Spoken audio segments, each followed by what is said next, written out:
Varys breathed in the stagnant, torchlit air of the Red Keep's darkest corridor and wondered if, in the end, he might come to regret this choice as he had so many others in his long career of secrets.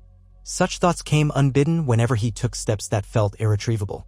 He had navigated the labyrinth of power for decades, all for the sake of a realm he did not claim by birth or favor, but which he served nonetheless in his own quiet, cunning manner. Yet nothing weighed more heavily on him than that single decision not to sail word and coin east, across the narrow sea, to the last scion of House Targaryen. Tonight, Varys would turn his spider's threads toward Dragonstone, toward Stannis Baratheon, the rightful heir under the letter of the law since the revelation of Cersei's deception. It was a decision that felt at once both brilliantly correct and terrifyingly rash. He paused before a small door hidden behind tapestry and stone, listening for footsteps in the corridor. Muffled voices came from somewhere in the distance, a pair of guards complaining about their shift, no doubt. Varys slipped silently inside, brushing aside moth-eaten velvets. Within, the walls perspired with old grime, the candlelight flickering across pools of stale water. He had worn simple shoes tonight, soft on the heel and toe so that no step would betray him. His disguise was unremarkable, unadorned robes of dark gray. He could pass for a minor court functionary or a stray merchant's clerk as easily as for the master of whisperers, and the borrowed face served him well in these moments. His mind flicked back to the reason for it all. Though he had once championed a dream of dragons, young Daenerys Targaryen across the sea, her silver hair shining beneath the red comet and her fires promising the end of tyranny, circumstances had changed. So few in Westeros knew of her at all, or of her brother's line. More importantly, she was an unknown quantity, adrift in Essos with no armies, only whispers that she might have hatched actual dragons in some far-off land. And Varys, who had once pinned all his hopes on that whispered legacy, now found that he could not wait for the uncertain unraveling of prophecy and rumor while the realm collapsed in chaos. He knew Stannis might be unyielding, cold, and relentless, but the man was just, or at least strove for a measure of justice that was absent in King Joffrey. If Stannis truly were the lawful king, then Varys might guide him, counsel him, mitigate his harsher impulses. Indeed, the realm needed a king with iron in his spine. Whether Stannis' sense of duty could quell the fires of ambition around the realm was unknown. But Varys intended to see it tested come what may. He made his way through the cramped, winding passageway, descending a narrow staircase that led deep below the Red Keep. The darkness greeted him like a conspiratorial ally. Only a single flickering torch in an iron sconce lit the path near the end, revealing a door of blackwood. 2 sharp taps, a pause, then a single tap was the secret knock. The door opened from within. Waiting behind it stood a gaunt man with the posture of a scolded dog. He was neither guard nor knight, but a creature of the city's underbelly, someone who owed Varys many favors. He didn't speak, only dipped his head and held the door wide. Varys slipped inside.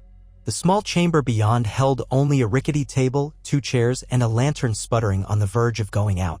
The air stank of mold. At the table sat another figure, a man wearing a plain cloak over battered chain mail. The hood concealed most of his face, but Varys could see his close-cropped hair, the hint of a frown etched into the corner of his mouth. Davos Seaworth, known as the Onion Knight, sworn to Stannis Baratheon. Word had reached him that Davos was in King's Landing under the pretense of smuggling, but truthfully to gather intelligence on the Lannisters' defenses. Only a spider's web of hush money and manipulated watchers had kept him safe here in the belly of the Red Keep. Varys closed the door with great care and offered Davos a slight bow. "Sir Davos," he said softly, "how fares your lord in these treacherous times?" Davos raised his head and his eyes glinted with wariness. "Lord Stannis waits on Dragonstone, summoning ships, men, and the blessings of the Lord of Light." The final words held the trace of resignation. Varys knew the man's heart did not belong to Lawler, this new red god that Stannis' priestess brought to Dragonstone. But Davos was loyal, a faithful vassal in every sense. He suspects the city might soon be rife with war. "That's all I'll say until I know what side you're on, my lord." Varys' smooth expression never faltered. "I confess that is a question many ask, Sir Davos. Fortunately for you, you've found me in a most patriotic frame of mind. I will not pretend to you that I have no interest but the realm. Still, it is the realm that concerns me, and I believe Stannis Baratheon holds the best claim in accordance with the laws that once guided us all. King Joffrey is ill-suited to the throne, I fear, and the day he ascended it was a black day for many. Your words to me might be sweet as honey, but my lord is not known for trusting easily. Nor am I. Even so." Varys' glance flicked to the door, verifying it was well shut. I plan to assist Lord Stannis in the coming struggle. The gold of the crown is threadbare, courtesy of Lord Tywin's manipulations. Much of what we spend is borrowed from the Iron Bank, or worse, forcibly taken from lords too frightened to speak out. The Lannisters think the city theirs by right, but that hold is more tenuous than they know.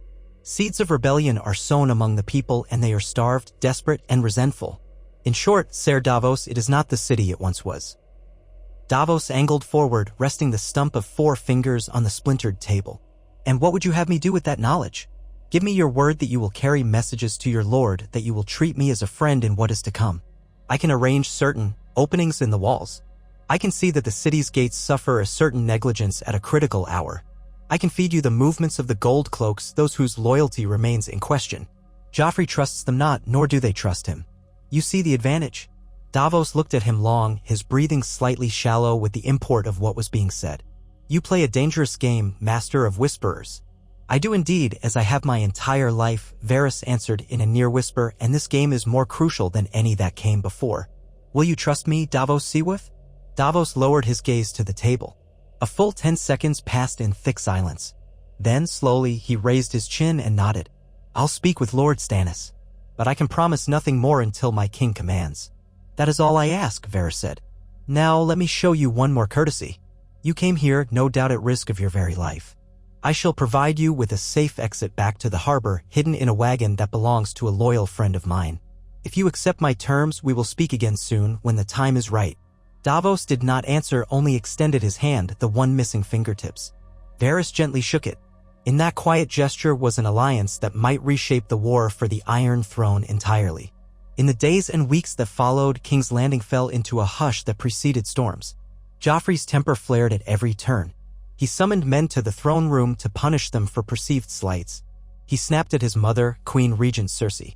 He bullied Sansa Stark and threatened her in front of the court, boasting of his strength.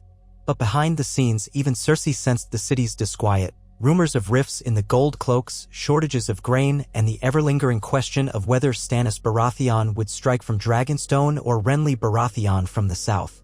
Varys played his role to perfection, whispering reassurances of Lannister might, carefully deflecting blame onto lesser advisors and encouraging the complacency of the small council. He was, after all, the master of whisperers. Misinformation was his greatest power. He took pains to avoid Littlefinger's watchful gaze.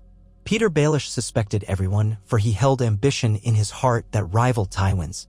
Varys knew that once a single slip revealed his changing alliances, Baelish would be the first to sense weakness. Varys also received coded messages from across the sea, from Illyrio Mopatis and Pentos, regarding Daenerys Targaryen. Apparently, she was building some measure of a following. There were whispers of dragons, even. But each new missive caused Varys' stomach to churn with uncertainty. Dragons? Living, breathing creatures from myth? If that was true, it could upheave every plan for the future. But Varys had resolved to turn away from Daenerys, at least for now. She was too far, too uncertain, and no one in Westeros would rally to her banner without proof of a real army. Let her remain in Essos and gather her strength, if she had any. In the meantime, the immediate future of the 7 kingdoms would be decided between the kings in contention, the capricious boy Joffrey, the cunning Renly, the honorable Robb Stark, the wild Ironborn who might seize a chance, and Stannis, the one with a clear legal claim. As the city seethed, Varys carefully arranged for certain men to desert the gold cloaks. Janos Slynt was gone, exiled by Tyrion Lannister to the Wall in one of Tyrion's many ploys to gain control of the City Watch. Tyrion was the one Lannister Varys found more tolerable, sharp-minded, disliked by many in his own house. Indeed, the imp might have made a fine ally in different times. But now it was better to keep him at arm's length. Varys gleaned tidbits from Tyrion's own shuffle of men in the Watch, memorizing each new officer's name. He used these details to feed Davos, who passed them on to Dragonstone. The tapestry of deception grew more elaborate by the day, all while King's Landing remained oblivious.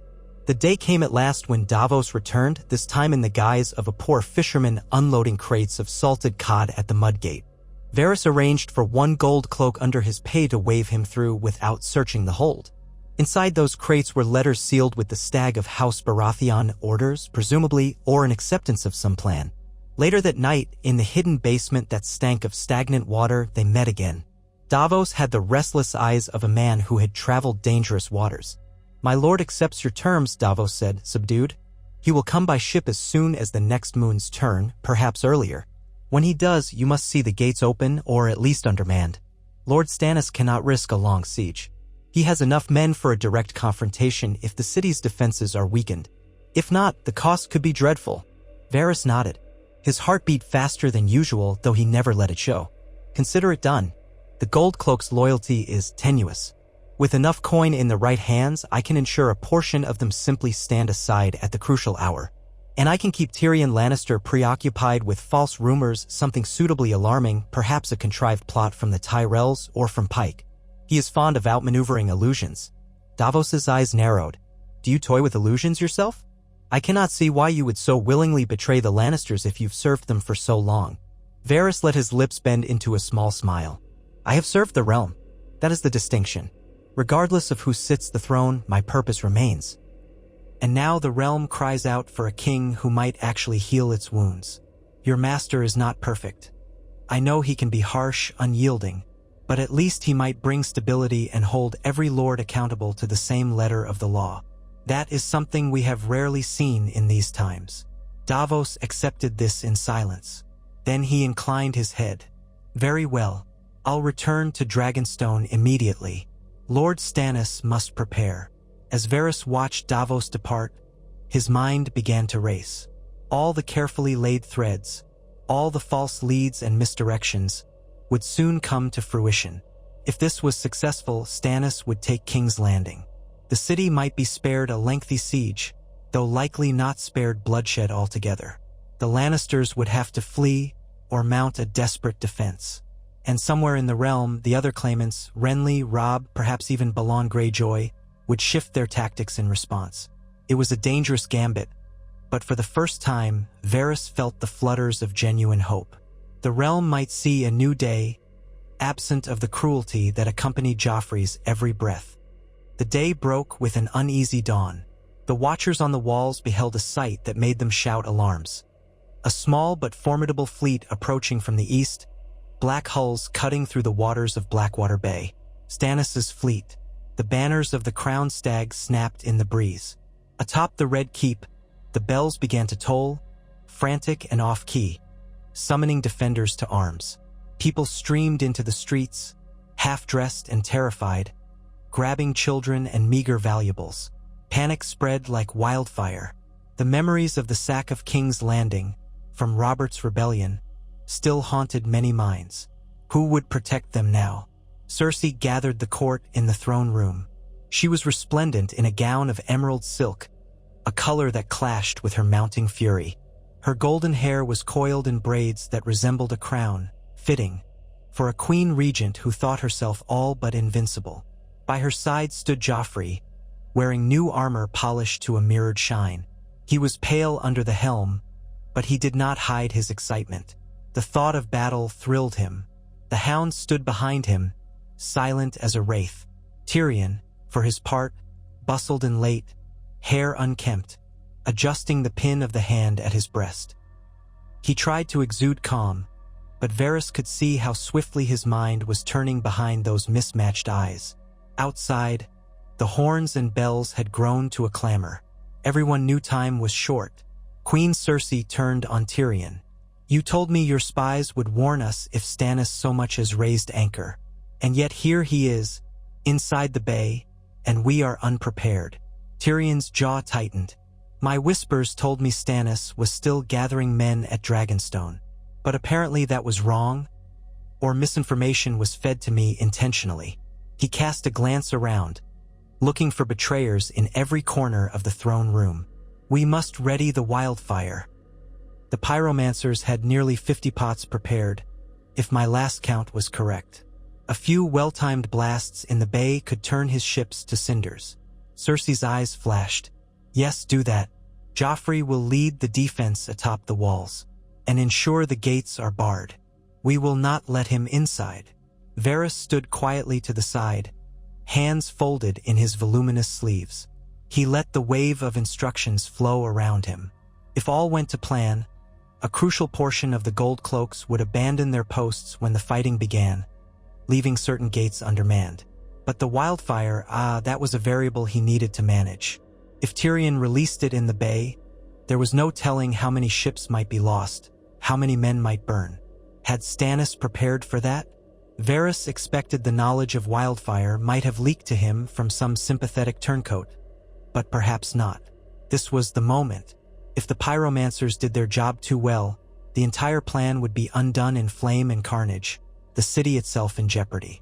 Varys stepped forward and bowed slightly, letting his voice snake through the tension. "My queen, Lord Tyrion, might I remind you that lighting wildfire within the city's immediate environs can be unpredictable? The day is bright, the winds are shifting, and the last thing we want is for flames to lick up the walls and spread to the people's houses." Joffrey sneered. "Who cares about the people's houses?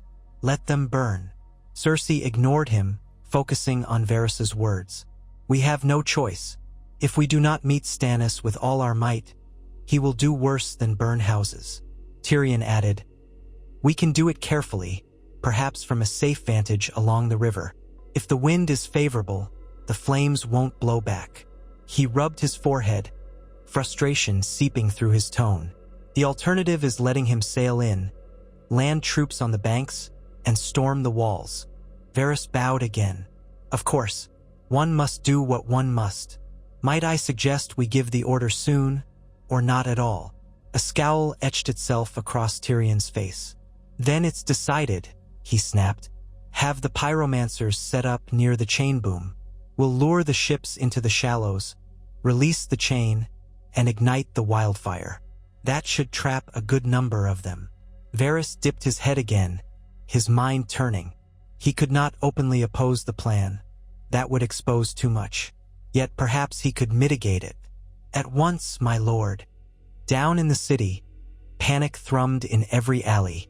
Varys, having slipped away under the guise of running an errand for Tyrion, hastened to meet one of his little birds near the Gate of the Gods. There, a lowly guardsman named Ryman awaited him in a narrow archway, face obscured by the brim of his helm. As soon as he saw Varys approach, he stiffened. "What word?" asked Varys in a soft rush. "They're gathering wildfire near the chain, as you said," Ryman muttered. "Looks like dozens of barrels." The pyromancers were cackling. "I heard them say this will make the Mad King grin in his grave. They're planning a big boom." Varys resisted a surge of unease. Did Davos's men get the message? They must anticipate the trap.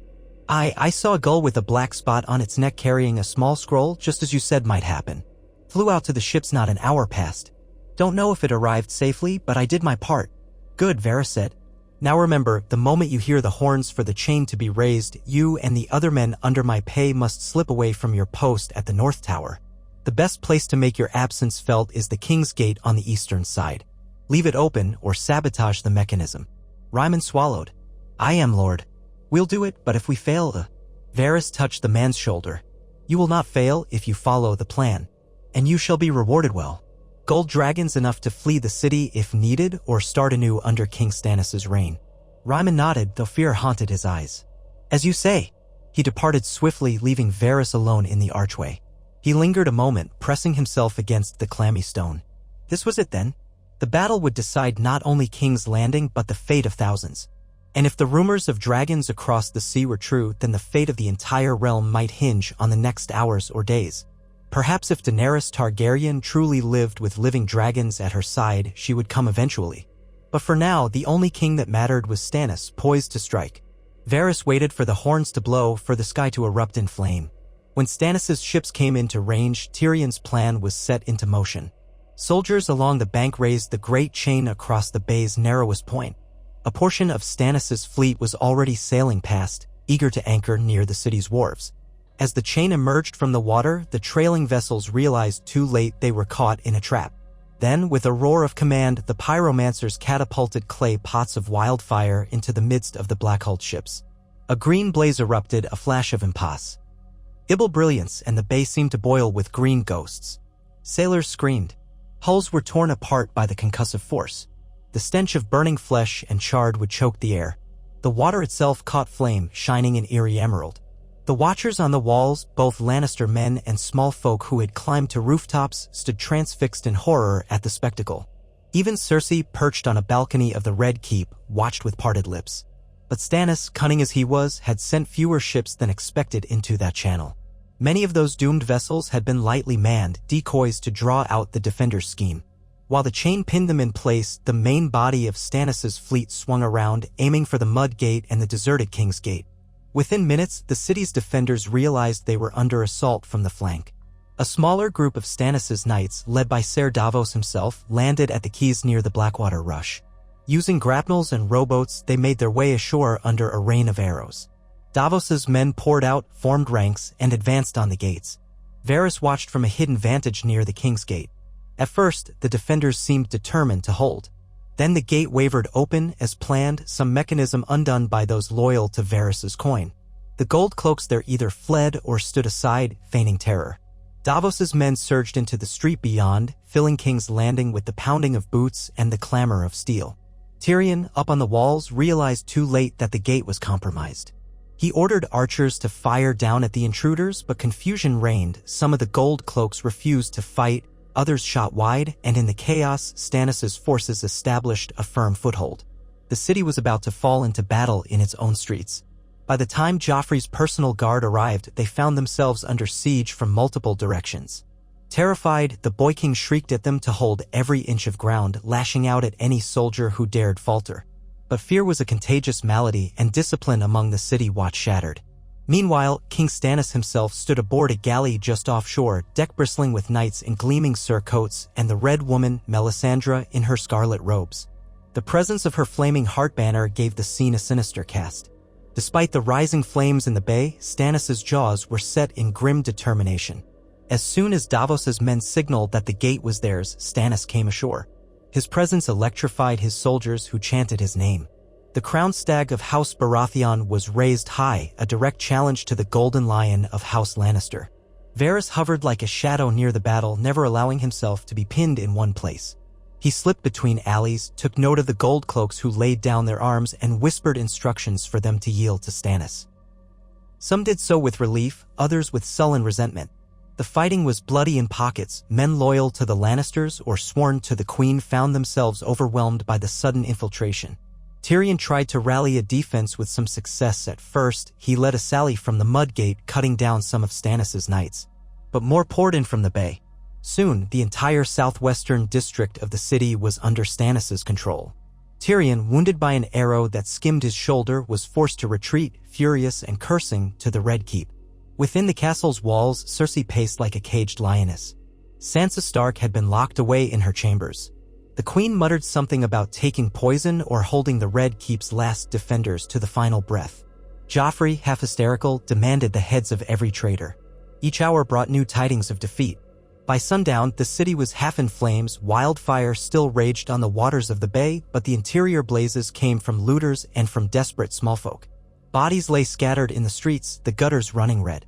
Yet for all that carnage, the outcome was clear. Stannis' disciplined knights slowly asserted control over each sector they occupied.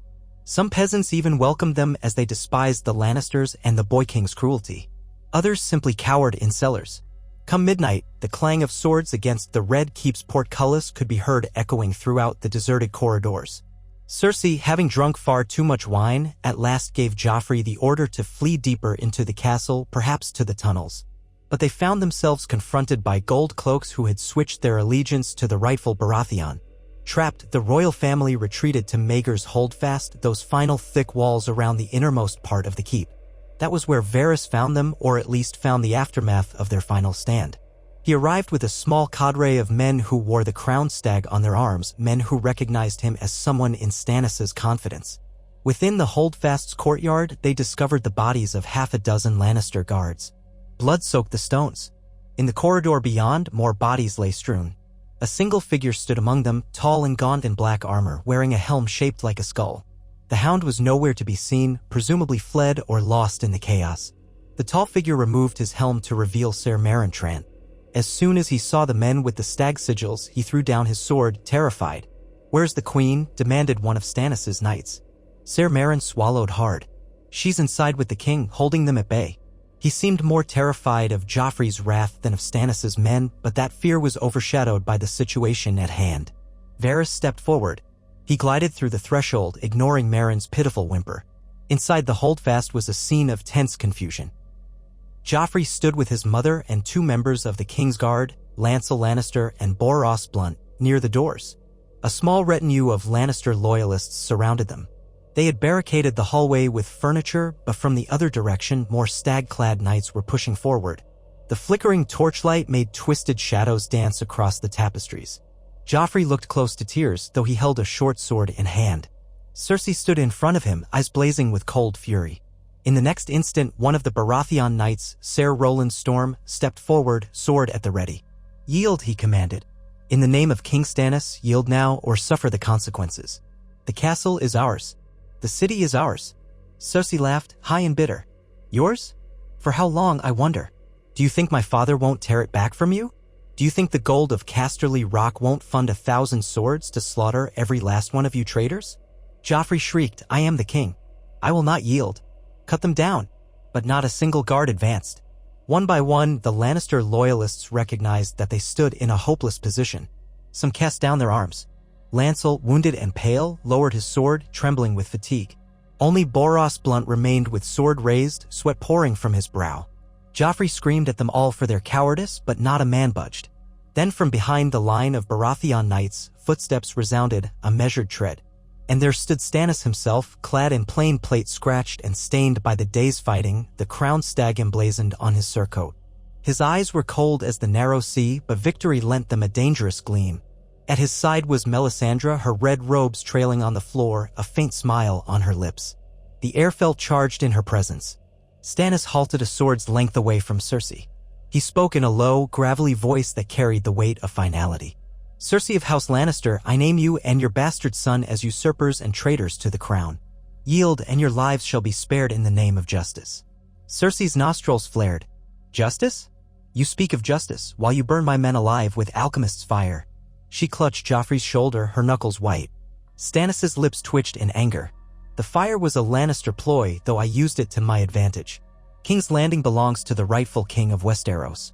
I have the law on my side. Your son is no Baratheon. He is a product of incest. The world knows it now." Joffrey, uncomprehending, still held his short sword out. "Mother, he began, voice shrill, but he fell silent when Cersei yanked him back." Cersei stared at Stannis, hatred etched into every line of her face. Then she pushed Joffrey forward. The boy stumbled with a gasp. "If you want him, you take him," she hissed. "He's no use to me now." Boros Blunt let out a shocked cry, uncertain whether to shield the boy king or retreat. But Stannis' knights closed in, and the corridor was awash with confusion. Cersei, in that moment, spun on her heel, searching for an escape route. She might have been desperate enough to fight, but then she saw how many swords pointed her way. She hesitated, chest rising and falling with ragged breaths. Varys observed it all quietly from the side, not stepping forward, not making a sound. In that hush, Joffrey's eyes swept the armed men, wild with fear. He tried to lift his sword, but one of Stannis' soldiers batted it aside easily. Another seized him by the arm. No, don't," Joffrey pleaded, voice cracking. Stannis' gaze bored into Cersei. "I said I would spare your lives if you yield. If you resist, I make no promises." Cersei was silent for what felt like an age. Then she exhaled a choked sound that might have been a sob or a snarl. She let her hands drop, her posture deflated. "I yield," she forced out, loathing dripping from her tone. "But if you think my father will not tear this kingdom apart." Stannis raised a gauntlet hand, silencing her. "We shall see." He gestured at his knights. "Take her to a secure room. Do not harm her, but do not let her roam free. As for the boy, he will face justice." With that, Joffrey was dragged away, howling protests. The Queen Regent followed under guard, the last remnants of her regality undone. It was over. The Lannisters had lost King's Landing. Outside, the city still burned in parts, but the new order was taking shape. Stannis, wearing a victor's scowl, turned to Melisandre. The Red Priestess inclined her head, murmuring something about the Lord of Light's blessing. The men around them shouted Stannis' name. A few small folk ventured out of hiding to watch. A hush of awe and trepidation spread through them. None knew what kind of king Stannis Baratheon would be. In the background, Varys stepped out of the shadows and bowed. He had not gone unnoticed, for Davos appeared and placed a hand on his shoulder. "The king would see you," Davos said. His voice carried a note of relief and suspicion blended together. "Come." Varys nodded, heart pounding. He followed Davos back through the corridor, stepping gingerly over the bodies of those who had died for this new reign. When they reached Stannis, the king's eyes flicked from Davos to Varys in measured assessment. The day's battle had left Stannis's face smeared with dirt and sweat. Exhaustion lined his cheeks, but triumph hardened his glare. "It seems your counsel and your gold were not entirely worthless," Stannis said. "Though I loathe schemers, I cannot deny the usefulness you provided. If I discover your loyalty to be false, though," Varys bowed low, letting the threat linger unaddressed. "I serve the realm, your grace, and by rightful law, you are the realm's king. I shall continue to advise you, if you wish, in all matters." Stannis grimaced, ever blunt. "We shall see. For now, you have proven yourself. Davos speaks well of your cunning." He swung his gaze to the swirl of chaos behind him. Men were carting away wildfire barrels that had not yet been ignited. Prisoners were being rounded up, among them lords and knights who had tried to hold the Red Keep. Melisandre stood close, her ruby necklace pulsing with an inner flame. "Come the morrow, I will hold a court to mete out justice and proclaim my rule. Make sure those who need to appear do so, my brother's widow Margaery Tyrell, if she is in the city, Sansa Stark, any others. The time for justice has come." Varys dipped his head again. "As you command, your grace." Morning in King's Landing dawned under a veil of smoke. The pyromancer's wildfire still guttered here and there on the waters, leaving greasy black plumes rising over the bay. Wreckage of ships clogged the shoreline. Bodies drifted with the tide, some clad in the armor of Stannis's men, others in Lannister crimson. Throughout the city, small folk emerged from hiding. Looters picked through ruined houses, but Stannis's disciplined knights quickly set about restoring order. A few incidents of brutality occurred. Fresh conquerors often harbor resentment, but Davos personally saw to it that those found raping or pillaging were punished. The Ragged City Watch, or what remained of it, now wore the crowned stag instead of the golden lion. In the great hall of the Red Keep, the Iron Throne loomed over a scene of uneasy quiet. The smell of char and blood lingered in the hall. Guards in Baratheon colors flanked the columns. At the foot of the throne's dais, Stannis Baratheon sat in the seat of kings. His posture was stiff, his expression one of grim gravity. Melisandre stood at his right and Davos at his left, the latter looking out of place amid such grandeur. Gathered before the dais were the survivors of the Lannister regime and those who had turned coats. Cersei was there in manacles, though she still held her head high. Joffrey stood beside her, bruised, hair matted, eyes red from weeping. Tyrion Lannister, his arm in a makeshift sling, was present as well, guarded by two knights with drawn swords. Varys lingered to the side, observing. No one spoke until Stannis raised a hand.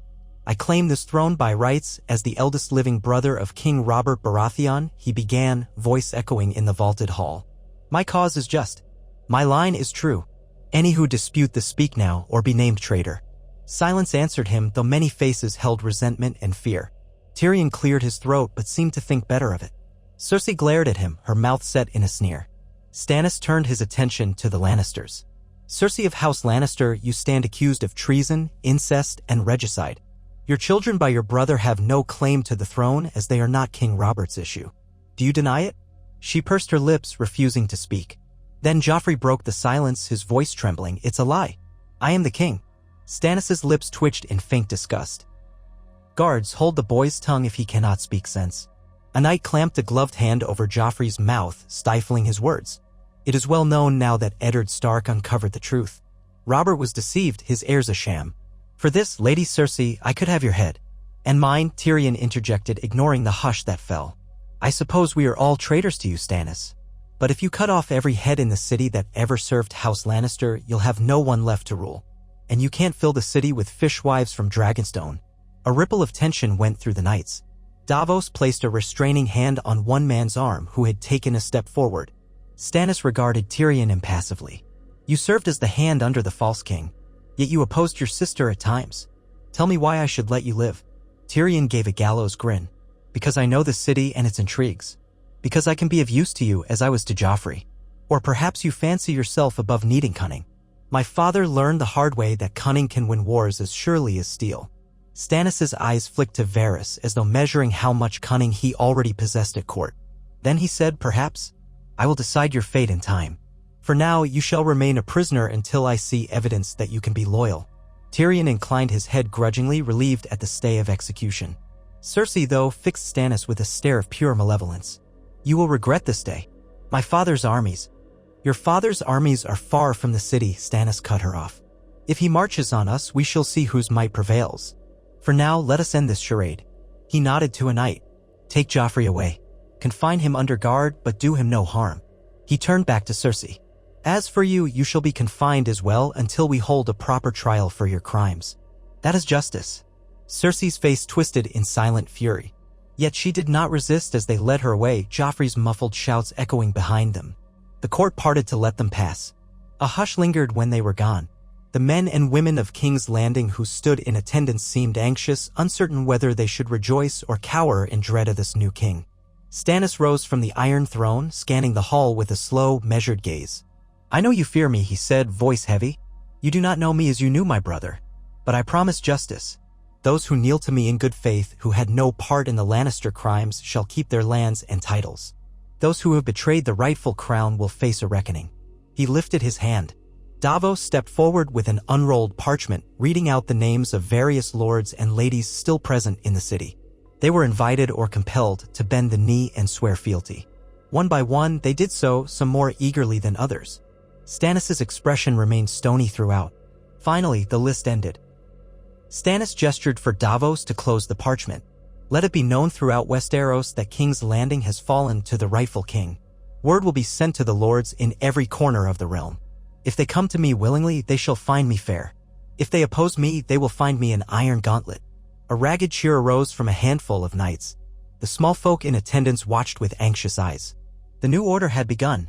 Varys, keeping his face carefully neutral, thought of what might come next. Tywin Lannister would not stand idle. Nor would Renly Baratheon, who still claimed the throne from the south. Robb Stark held the north. Balon Greyjoy might still rebel. Even the Tyrells might shift alliances if it served their advantage. And across the narrow sea, Daenerys Targaryen, if the rumors of dragons were true, everything might eventually change once more. But for now, the Red Keep belonged to Stannis. This was a different future than Varys had once imagined for the realm, no queen with silver hair returning in triumph from exile. Instead, a stern Baratheon with a red priestess at his side. Yet perhaps, Varys told himself, this path might be the realm's best chance at stability. Over the following weeks, King's Landing limped toward a semblance of order. The fires were extinguished, though the waterfront was a blackened ruin in places. The great chain across the bay was lowered, letting trade resume. Stannis named Davos as his Hand of the King, a move that shocked many highborn lords. But with each passing day, more came to see that Davos was modest, honest, and possessed a rare humility that smoothed Stannis' colder edges. Taxes were recalculated. Merchants were pressed to bring in food shipments from the Stormlands to feed the starving populace. It was not enough, but it was a start. The gold cloaks were purged of Lannister loyalists and placed under the command of officers who owed their rank to King Stannis directly. Varys was summoned to the Royal Solar one evening, a modest chamber with a window overlooking the bay. The desk was heaped with maps, letters, and official seals. Stannis, seated behind the desk, finished scrawling a signature before looking up, beckoning Varys to approach. Melisandre stood by the window, the crimson of twilight lending a strange glow to her scarlet garments. Lord Varys, Stannis began, though he did not offer the courtesy of a seat. I am told you have been master of whisperers for many years. You served the Targaryens, then the usurper Robert, then the Boy King. Now you claim to serve me. Varys folded his hands, inclining his head. I have always sought the good of the realm, your grace. My methods are discreet, but my loyalty is steadfast. Stannis regarded him for a long moment, then glanced at Melisandre. The Red Priestess spoke, her voice soft yet resonant. The shadows whisper that you have secrets locked away in every corner of this land. You spin webs that entangle the great and the small. But the Lord of Light sees all. Varys allowed no outward sign of discomfort, but her presence unsettled him. If the Lord of Light sees all, then he knows how diligently I work to maintain peace and stability. Melisandre's lips curved into a cryptic smile. Stannis set down his quill. I have no love for treachery or double-dealing, but I have a realm to pacify. If you can uncover plots before they harm my people, then I have use of you. But I warn you, I will not brook betrayal. If I suspect you have strayed, I will burn you alive in the flames of Lawler." Varys bowed. "Understood, your grace. I shall do everything in my power to bring you intelligence from across the 7 kingdoms so that you may rule wisely." Stannis gave a curt nod. "See that you do." Davos stepped forward from a corner, a faint half-smile on his weathered face. "We have need of your talents, Lord Varys, to quell dissent in the city and to reach out to lords beyond our immediate grasp. There are rumors that Tywin Lannister musters forces at Harrenhal, that Balon Greyjoy reaves the coasts of the Westerlands, and that Renly marches north with the Tyrells at his back. We cannot fight them all at once. Your web can help us plan." Varys stroked his chin thoughtfully. "Your Grace," he said to Stannis, "before we speak of wars beyond, we should address the matter of the Starks. Young King Robb holds Jaime Lannister captive in the west. Now that King Joffrey is discredited, the Starks might be more amenable to terms with you. Ned Stark died under Lannister command, and I suspect the boy in the north despises the Lannisters above all else. A possible alliance might be forged." Stannis considered. "If the boy king in the north bends the knee, acknowledges me as his rightful king, I will confirm him as Lord of Winterfell. Will that suffice for him, though?" "It might," Varys allowed, "depending on the terms regarding independence. He calls himself king in the north, after all. A compromise might be that he rules the north in your name. Less a king, more a prince or warden.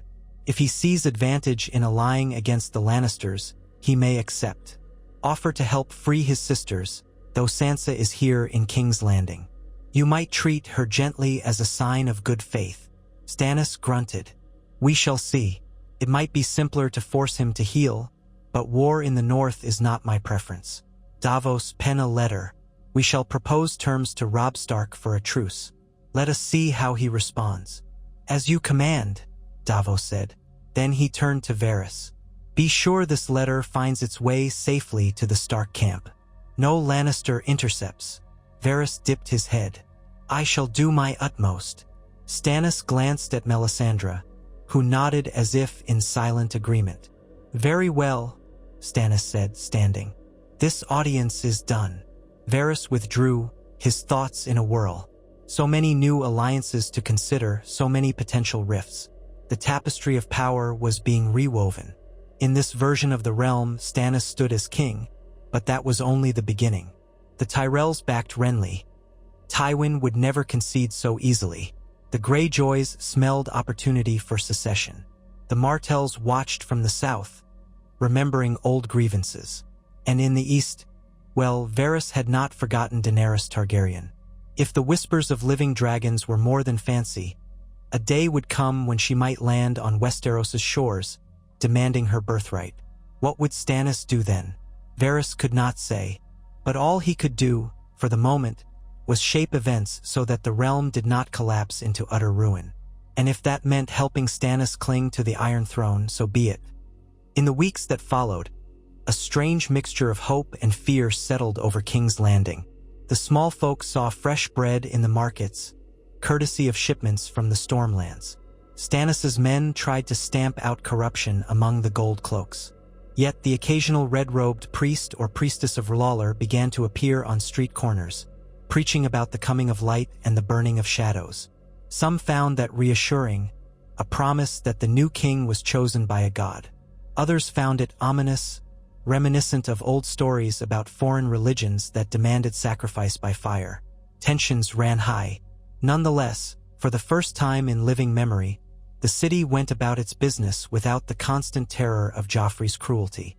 One crisp evening, Varys took a quiet walk along the perimeter of the Red Keep, high atop the walls that overlooked Blackwater Bay. The cool wind carried the brine of the sea, and he watched the dark waters beyond, dotted with the husks of ships that had yet to be fully cleared away. Repairs were ongoing in the city below. Lanterns glowed in clusters, the flickering pinpricks of 1,000 different lives. Varys found himself reflecting on how easily the fate of all these souls might have turned on a single choice. If he had continued funneling gold and whispers to Daenerys Targaryen, if he had not approached Davos that night in the corridor, the city would still be under Joffrey's mad rule, or perhaps in the clutches of the Lannisters. Or the city might have burned entirely. Was Stannis truly the better alternative? The man was stern, with a streak of righteousness that could lead to merciless decisions. Yet, so far, he had shown more restraint than many expected. Could that be Davos's influence? Or perhaps the effect of capturing kings landing so suddenly that Stannis realized if he slaughtered half the city, he would have no kingdom to rule. Varys hoped it was the former, that men of conscience could shape the king's will. As for Melisandre, Varys trusted her not at all. She seemed a woman guided by a fervor he could not fathom, and she wielded an influence over Stannis that was as disquieting as it was powerful. For the realm's sake, Varys hoped that wise counsel would temper any zealotry. He thought of Sansa Stark, a timid girl who had already suffered so much. She remained in a lavish set of rooms, now a guest rather than a prisoner, though under discreet guard. Stannis had yet to decide her future.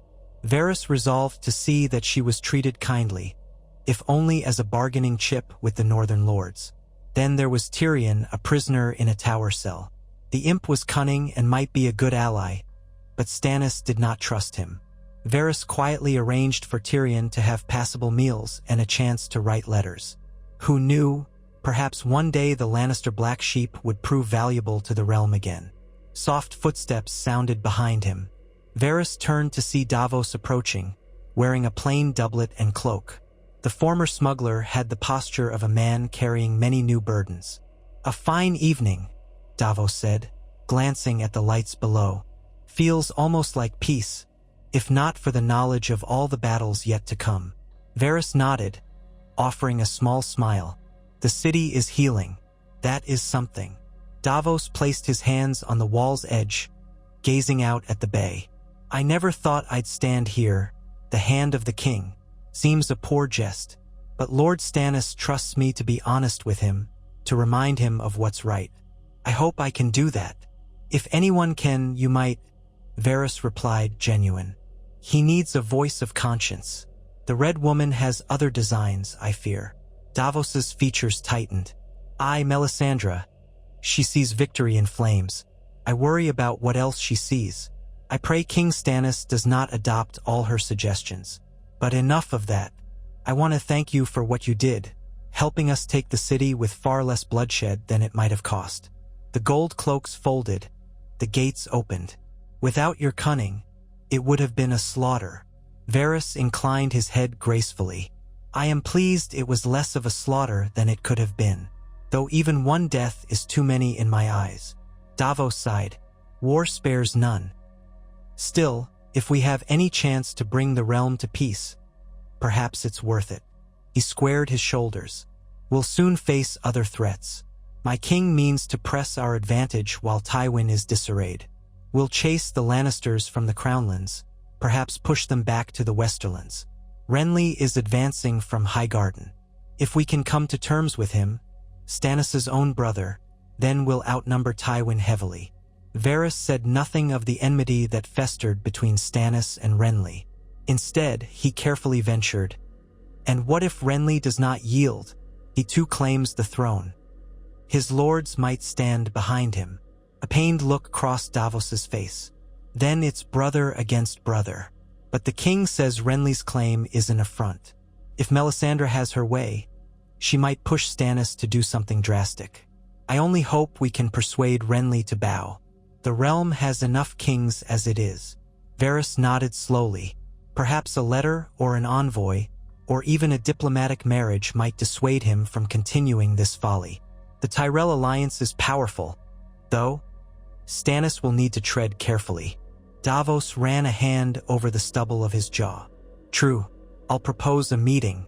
If Renly refuses, we'll know his intentions. And if we must fight, we'll try to do so swiftly. But enough war talk for one night.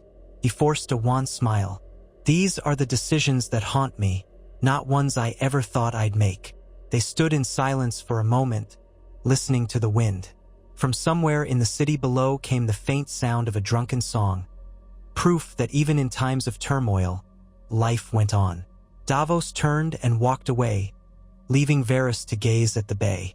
The Master of Whisperers wondered if any man could bring true peace to the realm, or if the wheel would keep turning, crushing the small folk beneath it.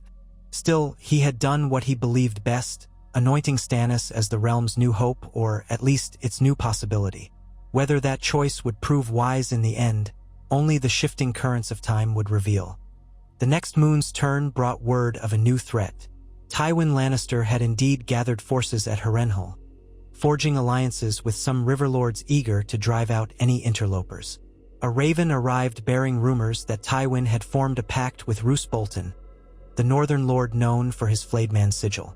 That spelled dire possibilities for the Starks if Bolton betrayed them. At the same time, Renly marched up the Rose Road with a formidable host. Banners of the Tyrell rose mixing with the Baratheon stag, though in green instead of crowned gold. Stannis, stern and resolute, began mustering his own troops for a potential clash with his brother. Only a few ravens had gone back and forth so far, the words growing colder with each exchange. King's Landing prepared for siege again, or for an expedition to meet Renly on the field. The city's mood shifted once more, from hopeful rebuilding to anxious fortification. Meanwhile, the streets teemed with talk of this new king. Some small folk muttered that Stannis was austere, uncharismatic, a shadow in place of Robert's boisterous presence. Others credited him for reigning in the worst abuses. The Red Keep's dungeons held the old regime's highest lords. Cersei refused to speak at her interrogations. Joffrey howled day and night, cursing Stannis, demanding his freedom. Tyrion spent his hours reading and writing, occasionally quipping to the guards who brought him meals. Varys discreetly checked on them, ensuring no unfortunate accident befell them. Stannis had ordered them kept alive for a trial or perhaps for bargaining chips with Tywin. But the largest question weighed on Varys's mind as he read a coded missive from Illyrio Mopatus, smuggled across the Narrow Sea. Daenerys Targaryen was alive, in Qarth now, of all places, with 3 dragons said to be growing each day. A fanciful rumor, but the sources were consistent. It conjured images that left Varys in quiet wonder. Dragons had not been seen in the world for over a century. If true, eventually Daenerys might cross the sea to reclaim her father's throne. Yet that throne was now held by Stannis. Should Varys resume his old plan of undermining the current claimant in favor of the Targaryen restoration? Or should he bide his time, watch how King Stannis ruled, see if a stable peace could be wrought? These were not easy questions. Varys's vow had always been to protect the realm. If Stannis proved a just ruler, perhaps the realm was better off without the return of Targaryens and dragons, which might ignite a far greater war. Yet if Stannis succumbed to Melisandre's fanaticism, if the flames of R'hllor consumed Westeros, then perhaps Daenerys was the realm's last, best hope. For now, Varys chose to wait, to watch, to see which way the wind blew. He penned a cautious reply to Illyrio, neither encouraging nor forbidding Daenerys's ambitions. The spider would keep his webs alive on both sides of the Narrow Sea, poised to tilt the balance if needed. That was the nature of his calling. One late afternoon, as the sun bathed the Red Keep's courtyard in golden light, Stannis summoned Varys again. This time, they stood amid a small retinue: Davos, Melisandre, a few Stormland lords newly arrived. The object of interest stood at the courtyard's center, a wooden stake driven into the ground with kindling stacked around it. A man was bound to the stake. He wore ragged robes that might once have been those of a Septon, and he cursed and spat at Melisandre, calling her a heretic. Varys stood at the periphery, watching in uneasy silence as the Red Priestess stepped forward, voice carrying, "You have defiled the Lord of Light by preaching false gods, poisoning men's hearts with lies. Now you shall see his truth in the flames." The Septon only shouted louder, demanding the Seven's mercy, calling upon King Stannis to intervene. Stannis's face was stone. Davos shifted uncomfortably, gaze lowered. Then, with a nod from the king, Melisandre struck a torch and touched it to the kindling. Flames licked up the drywood, crackling. The Septon screamed. Varys forced himself to remain impassive, though he felt cold horror twist in his gut. This was the new order: open worship of R'hllor, tolerance for no other gods. A dark hush fell over the courtyard as onlookers stared, some in fascination, others in shock. The man's cries filled the air, turning to shrieks of agony. The smell was unbearable. Varys thought of the Mad King, how Aerys Targaryen had burned men alive in these very halls. And now a new king was allowing it, under the guise of religion and rightful justice. The realm's best hope or not, this was a taste of cruelty. Would it grow worse in time? When the screaming finally died away, Melisandre lifted her hands to the sky. "Lord of Light, receive his soul. Let the darkness be driven from our midst." Some men cheered, enthralled. Others stood silent. The smell of burned flesh wafted across the yard. Stannis' face gave nothing away as he turned to depart. Yet Varys could see Davos's tormented expression. The king and his retinue marched back into the castle, leaving the charred remains in the courtyard. Varys lingered, feeling an unfamiliar churn in his stomach. Perhaps he had made a mistake in placing Stannis on the throne.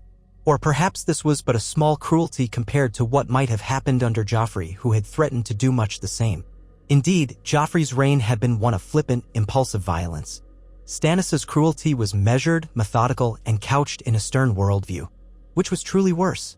Leaving the courtyard, Varys slipped away into the warren of corridors, unsettled. He resolved to speak discreetly with Davos later, to glean whether this was an isolated event or if Melisandre planned more burnings. In the quiet of a dim hallway, Varys pressed against the cold stone, letting his breath steady. The stakes of the game had risen. Where once he dreamed of a gentle Targaryen queen returning with dragons, he now watched a king forging a new faith by fire. The realm might exchange one tyranny for another, but Varys could not give up yet. He had to remain to guide events as best he could. That was the vow he had made to himself long ago, to protect the realm no matter the cost to his conscience. As the sun set and the Red Keep's shadows lengthened, Varys returned to his chambers, a modest suite that belied his influence. He kept no extravagant furnishings, only a writing desk, a bed, and a small table for meals. Bolting the door behind him, he sank into the lone armchair, heart heavy. Nightfall in King's Landing had always brought him some measure of comfort, a cloak for his secrets. Now it felt like the hush before a storm. He lit a single candle, the flickering glow dancing on the walls. Then he retrieved a hidden box from beneath the floorboard, carefully removing 2 letters. One bore the seal of Illyrio Mopatis, the other was addressed to an intermediary in Old Town who had ties to the Citadel. Both letters contained coded instructions, small seeds of possibility. One was an inquiry about Daenerys Targaryen, her movements, her rumored dragons. The other was a directive to discreetly gather any news of discontent in the Stormlands or among the king's new lords, particularly regarding the Red Priestess and her burnings. Holding these letters, Varys felt the weight of his role. He had chosen to back Stannis over Daenerys, but he would not close the door entirely to other futures. That was not how the game was played. A gentle rap at his door made him freeze. He quickly concealed the letters in his sleeve and called, "Yes." A small voice answered, "It is I." One of his little birds, presumably. Varys lifted the bolt and opened the door a crack. A slight figure slipped inside, face half hidden by a cowl. The child closed the door behind them, eyes wide in the candlelight. "My lord," the child whispered, "I carry a message from the port. A man named Salladhor Saan arrived with fresh ships. He spoke openly of the Red Woman's powers. Said she can birth shadows, monsters in the darkness." Varys felt his breath hitch. Rumors had already swirled that Melisandre had used dark magic to slay a foe on Dragonstone. If these rumors spread, it might terrify the lords, or it might make them more submissive to Stannis. So many possibilities. "Thank you," he told the child. "Stay safe and do not speak of this to anyone else." The child nodded and slipped out as silently as they had come. Varys stood for a moment in the dim room, the candle guttering. If Melisandre truly possessed such power, how far would she push Stannis toward tyranny? A realm ruled by shadowy devils and fiery sacrifices? That was hardly the future Varys wanted. Yet he had unleashed this by enabling Stannis' swift victory in King's Landing. Perhaps the Arya? LM was still better off under a firm but law-minded king than under Joffrey's madness. But it was a slim margin. And if Daenerys Targaryen truly came with dragons, well, dragons could devour shadows, or they could burn the entire realm to ash. At last, Varys sighed and placed the coded letters in the candle's flame just long enough to reveal hidden ink. He read the faint words, gleaning new bits of intelligence. Then he let the flame die. Tomorrow he would craft new messages. The realm remained a fragile tapestry of alliances and enmities, and the spider's duty was to keep the threads from unraveling, or at least to nudge them toward a future less bleak than endless war. He hoped he was up to the task. So the days turned to weeks, the weeks to months, as King's Landing functioned under its new master. Word came of skirmishes near the Blackwater Rush, where Tywin tested Stannis' lines. Renly parleyed with his brother but refused to bend the knee, claiming that Stannis was humorless and would never make a good king. The meeting ended in acrimony, and 2 nights later, Renly was found dead in his tent, a long slash across his throat. Some whispered it was the work of a shadow. Others blamed a Tyrell foot soldier. The Tyrell host, leaderless, broke apart. Half joined Stannis, intimidated by Melisandre's rumored sorcery. The other half retreated to Highgarden. The war's shape changed yet again, with Stannis' dominion expanding through much of the Stormlands and the Southern Reach. Tywin, furious, consolidated forces in the west. Robb Stark was still in the field, scything through small Lannister armies. The Greyjoys turned their gaze on the north, raiding the coast. Everywhere, the realm trembled under the weight of so many conflicts. Within King's Landing, Stannis executed a handful of men for treachery, tried Cersei and Joffrey for their crimes, and found them guilty. Yet, at Davos's council, he spared them for the time being, keeping them as hostages. Joffrey raged in the dungeons. Cersei refused all visitors, growing pale and gaunt. Tyrion tried to negotiate, but Stannis was unmoved. Meanwhile, the Red Priestess oversaw more burnings, though only a few each month. Enemies of the crown, criminals, or vocal foes of R'hllor. Each public burning tightened the knot in Varys' chest. He saw fear in the eyes of the small folk, who dreaded these spectacles. He saw the slow transformation of the city's religious climate, as the septs stood half-empty while R'hllor's followers crowed about their new ascendancy. Stannis, to his credit, did not forcibly close the septs, but he did little to rein in Melisandre's zeal. The city simmered with unease. Yet for all that, the roads were safer, grain shipments more abundant, and the common people were not toyed with for a king's sadistic amusement. The taxes were high but not ruinous. Some lords spoke of Stannis with respect, noting that he was fair in his judgments, if cold. Others muttered that he might be no better than the Lannisters in time. One new rumor emerged that Daenerys Targaryen had marched on Astapor in Slavers Bay, freeing slaves, building an army. A few ship captains whispered of seeing dragons. If she succeeded in forging a mighty host, she might turn westward next. Varys continued to watch, to gather secrets, to weigh futures. Sometimes he found himself alone in the darkness, wondering if, in the annals of history, the day would come when men spoke of Stannis' conquest of King's Landing as the moment the realm began its slow transformation into a land of flaming pyres. Or perhaps they would speak of it as the day justice returned.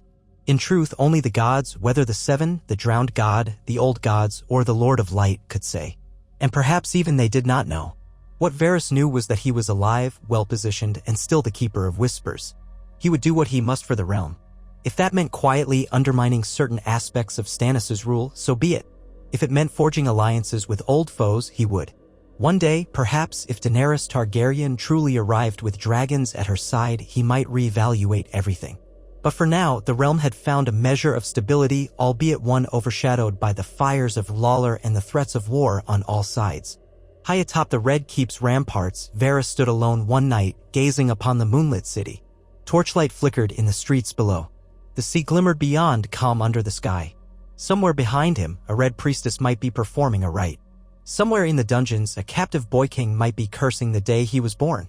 In the Stormlands, a new cohort of lords bent the knee to the crown stag. And across the sea, a Targaryen queen might be preparing a new dawn that would make all these struggles seem trifling. The spider neither smiled nor frowned. He only let the wind ruffle his robes, let the hush of the night wrap around him. His work was never done. Tomorrow, new secrets would emerge, new choices would have to be made. And so it would ever be for those who walked the path of shadows. And all because, on one fateful day, Varys had decided to back Stannis Baratheon instead of a silver-haired girl in exile, tilting the entire Game of Thrones in a different direction whose final outcome only time could reveal. Varys woke from a restless half-sleep in his modest bedchamber, the pre-dawn sky visible through the narrow window. The events of these recent months weighed heavily on his mind, churning through every dream he managed to snatch. Day after day, he had tried to keep pace with the changing landscape of power.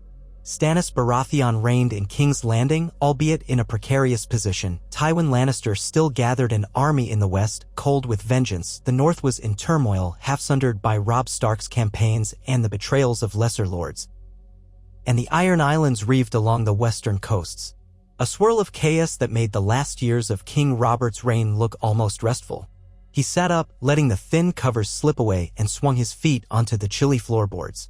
He could feel, for an instant, the dull ache in his bones that came from too many nights on the move, too many hours spent crouched in hidden corridors. Once he reminded himself he had thrived on such subterranean errands. They were the essence of his calling. But times had changed, and so had the nature of danger. Varys was at once more integral to the functioning of court and far closer to the fire if everything went wrong. He washed his face with a basin of water grown tepid in the night, then donned a loose-fitting robe of unassuming gray. He pinned a small brooch at the throat, a token that might imply service to the court without any house's sigil. Then, hush-footed, he departed his room.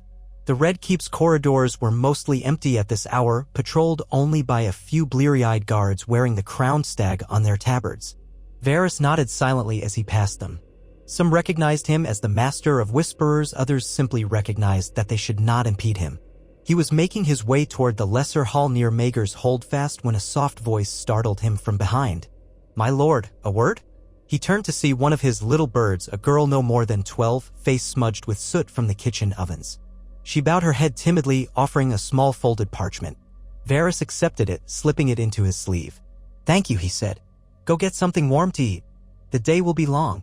The girl scurried off. Varys waited until he was alone again, then retrieved the parchment. Only the faintest glow of a nearby torch allowed him to make out the markings. It was a coded note, the sort that passed between him and those in the city who had learned how to craft ciphers. He recognized the shape of the script. It came from a certain washerwoman who had once served Cersei Lannister but now carried out tasks for Varys. He deciphered it quickly. "The young queen has arrived at the city gate. She claims she was summoned. The gold cloaks were uncertain but allowed her entry. She is now in the courtyard." Varys felt his eyebrows rise. The young queen could only be Margaery Tyrell, Renly's widow in the eyes of some, though others called that marriage illegitimate, a rush for alliance. Stannis, newly enthroned, had extended cautious welcomes to certain lords who had parted from Renly's cause after that mysterious night in the encampment. But the Tyrells had largely retreated to Highgarden under Lord Mace Tyrell's uncertain leadership. For Margaery Tyrell to appear in King's Landing, alone or with a small retinue, was no small matter. A swirl of questions crowded Varys's mind. Why had she come? Was this part of a bargain? Had someone at court invited her, or had she grown bold enough to attempt her own negotiations? Or perhaps the rumors were true that she possessed a shrewd sense of ambition. Varys tucked the note back into his sleeve and quickened his pace. 1,000 small steps could shape the realm, and this might be one of them. He found the courtyard near the main gate abuzz with guards in Baratheon colors. In the center stood Margaery Tyrell in a simple traveling cloak of pale blue, her dark hair pinned back in modest braids. Beside her was an older woman in voluminous garments, face partially hidden by a veil, Lady Olenna, the Queen of Thorns. Only a handful of retainers accompanied them, bearing no overt Tyrell standards, though the well-tailored garments made their allegiances plain. A cluster of Stannis' men, uncertain and wary, hovered at a short distance. Varys recognized their expressions, a mixture of curiosity and suspicion. The Tyrells had been Renly's greatest supporters, and since Renly's baffling death, all negotiations between Highgarden and Dragonstone had stalled. So what was Margaery doing here? He glided forward, affecting a polite smile. "Lady Margaery," he said softly, "this is an unexpected pleasure. Might I inquire what brings you to King's Landing at such an interesting time?" Margaery returned his smile, though her eyes darted carefully around the yard. "I received a letter, Lord Varys, bearing King Stannis' seal. It suggested that if I wished to speak on behalf of my family and the Reach, I might do so without fear of harm. I have come to ascertain the truth of that promise." Indeed. Varys's mind flicked to Davos, the hand who had been trying to secure alliances. Or perhaps the letter had come from some other quarter. "I am sure the king will honor his word. Forgive the abrupt welcome, news of your arrival only now reached me." She inclined her head graciously. "No apology necessary. I did not send a raven ahead. We traveled swiftly and quietly to avoid complications on the road." At that moment, two men approached from the side corridor, Ser Axel Florent, a cousin of Stannis' queen in the original timeline, and Ser Roland Storm, a faithful knight. They looked as if they'd rushed here the moment they heard the news. Both gave Margaery an awkward bow. Ser Axel cleared his throat. "My Lady Tyrell, your presence is most unexpected. We shall escort you to an audience with the king at once. He is attending council in the Solar." Lady Olenna clicked her tongue softly. "How gracious of you," she said in her famous dry tone. "Lead on then. My granddaughter grows weary in this chill." They fell into an uneasy procession. Varys drifted behind them, his thoughts racing. Margaery might hope to wed Stannis. Bizarre as that sounded, he was older, with a living wife who was seldom spoken of now. Queen Celis remained in Dragonstone for the most part, consumed with her devotions to Lawler. Or perhaps Margaery merely wished to secure a safe future for her house. Mace Tyrell must know that with Renly gone, there was no immediate bar to forging ties with the man who sat the Iron Throne. When they reached the Solar, the guards ushered them inside. The chamber was larger than many remembered, as Stannis had personally removed some partitions to allow more air and light. A rectangular table dominated the space, maps of Westeros spread across its surface. King Stannis stood at one end, dressed in his customary plain doublet of dark cloth, pinned with the stag sigil. Davos Seaworth stood at his left, shoulders tense. Melisandre lingered near the window, a silent sentinel in red robes. A hush fell when Margaery Tyrell stepped in. Stannis surveyed her with his usual lack of warmth, but there was no immediate hostility. "Lady Tyrell," he said, voice heavy. "You come unannounced." "I beg pardon for that, Your Grace," she answered with a deep curtsy. "I received an invitation bearing your seal and chose to act swiftly. I feared delays might lead to misunderstandings." Lady Olenna gave a short bow as well. "And I have come to ensure my granddaughter's safety. These are uncertain times." Stannis glanced at Davos, who shrugged helplessly. The king turned back to Margaery. "I did send letters to the Lords of the Reach suggesting they might find common cause with me if they repudiate any involvement in Renly's claim." Margaery's composure was remarkable.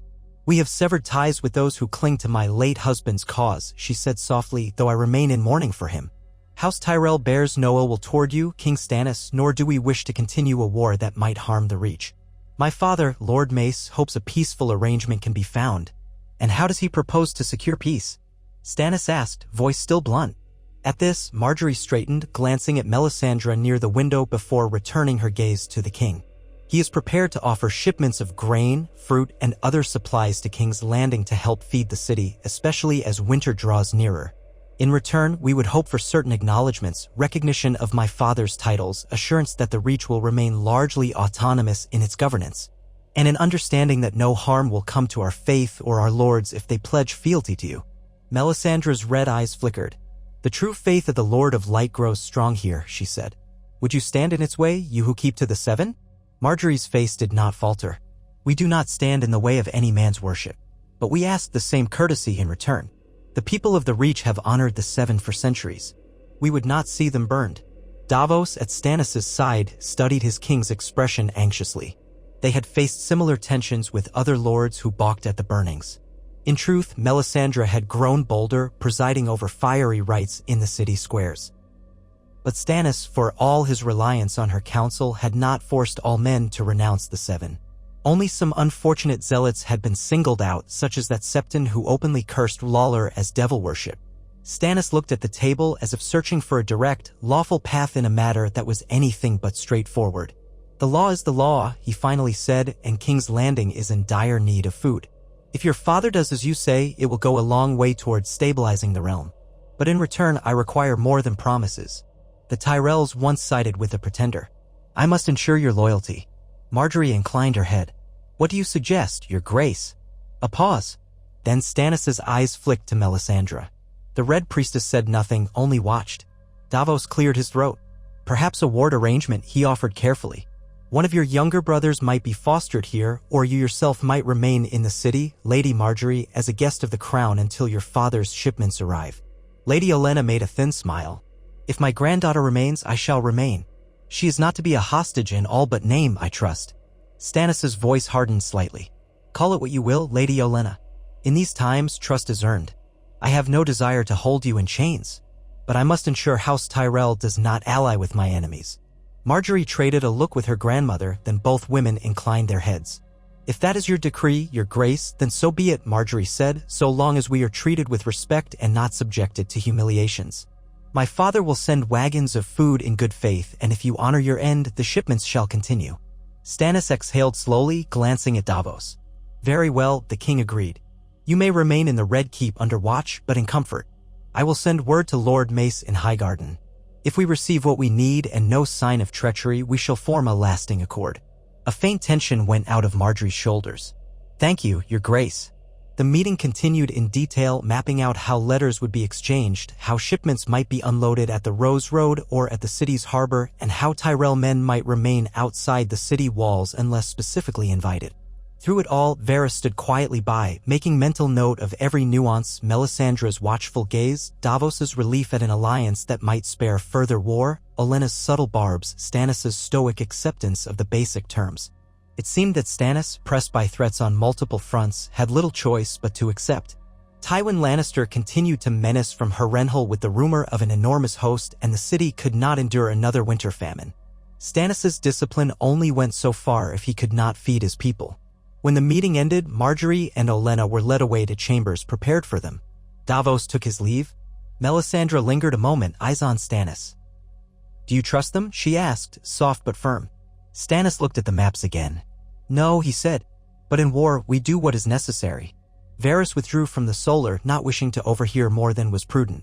He let the corridor swallow him as he slipped into the spaces behind the walls, the hidden passages he knew so well.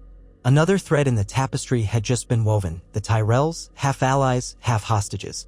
And Margaery Tyrell, with her gentle smile and cunning mind, nestled at the heart of the court. This new King's Landing was shaping into an unlikely mosaic of old enmities and precarious alliances. Varys had to wonder if it would bring the realm a step closer to peace or simply delay the next firestorm. That evening, Varys roamed the Red Keep's bowels, seeking a different meeting. Torches sputtered in the gloom, revealing damp stones and thick cobwebs.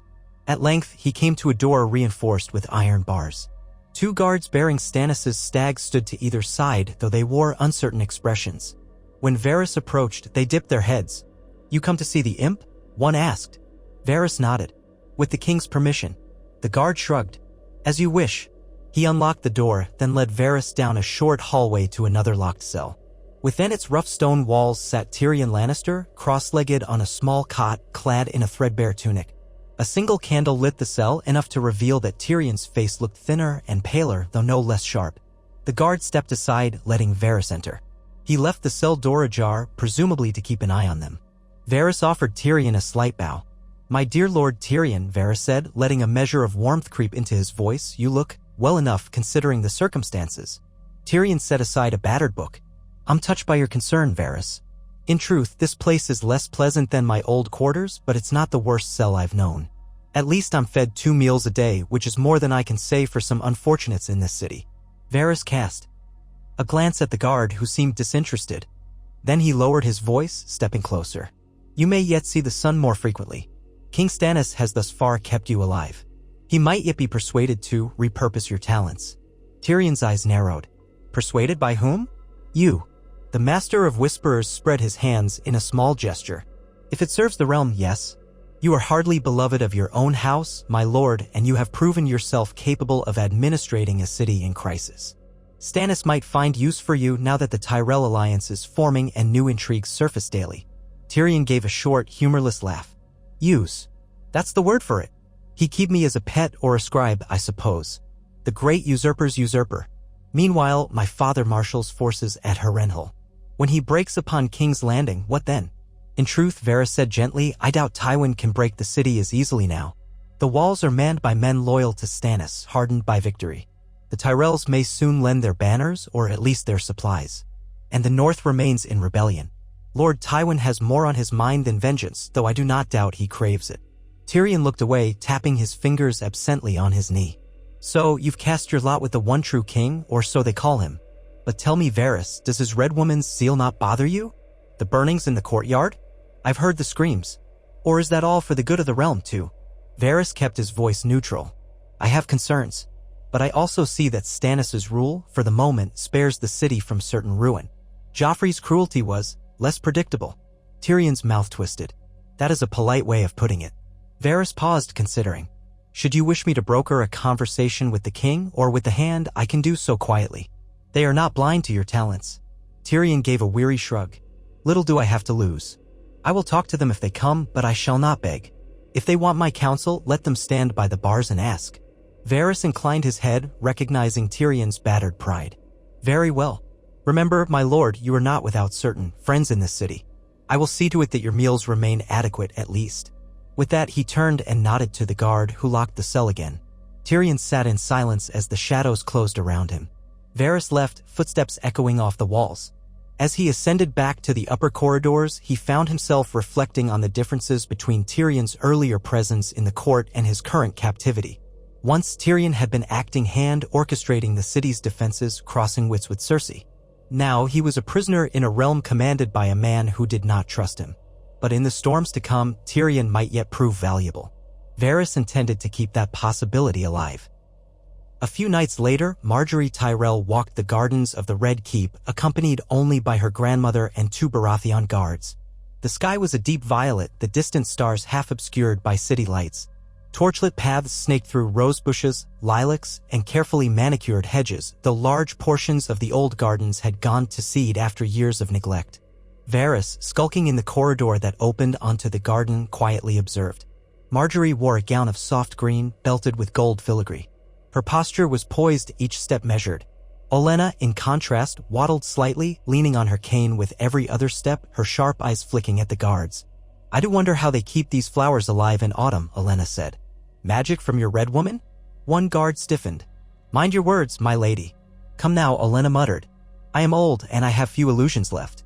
These poor blooms have done quite well for themselves, all told." Margaery touched a drooping rose gently. "Grandmother, hush," she admonished with a small, teasing grin. Then she addressed the guards. "We mean no disrespect. The courtyard is lovely, truly." Varys decided to make his presence known. He stepped out, arms folded inside his sleeves. "My ladies," he said smoothly, "forgive the intrusion. I was passing by and could not help but admire how well you adorn the garden." The guards glanced his way but did not stop him. Everyone in the Red Keep knew Varys' standing. Olenna offered a thin smile. "Lord Varys, we were just discussing horticulture. Perhaps you've advice on how to see these roses through the winter that soon approaches, now that the realm has become a bit of a tinderbox." Varys returned her smile. "I would say that proper care and watchfulness can preserve any bloom through difficult times, so long as one does not let the frost set in." Margaery let out a soft laugh, though her eyes showed a cunning gleam. "You speak in riddles, Lord Varys." "I speak carefully," he corrected gently. "But I might be of some assistance if you ever wish counsel on matters of court. King Stannis is a stern man, though not without reason. Navigating these corridors can be daunting." Margaery's lips parted in a faint, knowing smile. "I appreciate that. In truth, I wonder how I might help ensure the city's well-being. The Tyrell shipments have begun, and I hope the small folk soon realize they need not starve this winter. But our alliance is fragile." Olenna sighed. "Fragile indeed. They watch us with hawk eyes, ready to denounce us the moment some rumor arises about House Tyrell siding with Lannisters or some other nonsense. Meanwhile, the talk of this red god grows more troubling. Not that I am devout, but I do take issue with men who fling about torches and claim they're cleansing the world." Varys dipped his head sympathetically. "I share some misgivings, my lady. Melisandre's influence is considerable. She has the king's ear. The best path forward, from what I have observed, is to remain respectful of Stannis' beliefs but remind him gently that the realm is not yet ready to abandon the Seven. From a purely practical standpoint, his rule rests on the submission of many lords who hold to the faith." Margaery nodded thoughtfully. "And what are the other threats?" "Tywin Lannister lurks, and I have heard that Robb Stark remains a power in the north. The Greyjoys raid the coasts. How long can King Stannis keep his seat if he must fight on every front?" "That question is on many minds," Varys answered, glancing at the guards. They were close enough to hear, but he doubted they would report every whisper. Then again, with the Red Woman's shadowy spies, one could never be sure. The king's hand, Ser Davos, is in negotiations with some of the Tully bannermen, seeking a truce. If that succeeds, the Crownlands might know some respite. As for Tywin, that is more uncertain. He has a fearsome reputation and the gold of Casterly Rock to hire Sellswords. But he is also aware that if the entire realm unites against him, he has little chance to retake the city. He may bide his time. Olenna snorted. "He won't wait forever, though. Lannisters are like cats, too proud and too cruel to slink away." Margaery brushed a petal from her gown. "Well, for now, let us walk in the garden and pretend we live in a peaceful realm. Good evening, Lord Varys, and thank you for your counsel." Varys bowed. "My ladies, I shall leave you to your stroll." He withdrew, letting the torchlight fade behind him. Another piece on the board had begun to move. Margaery Tyrell, whose presence in King's Landing might shift the balance of power in subtle ways. If she won the favor of the small folk, or if she managed to soften Stannis' stern edges, that could be of great consequence. Equally, if she or her grandmother provoked Melisandre's ire, the consequences could be dire. Varys would watch carefully, using all the webs he had spent years spinning.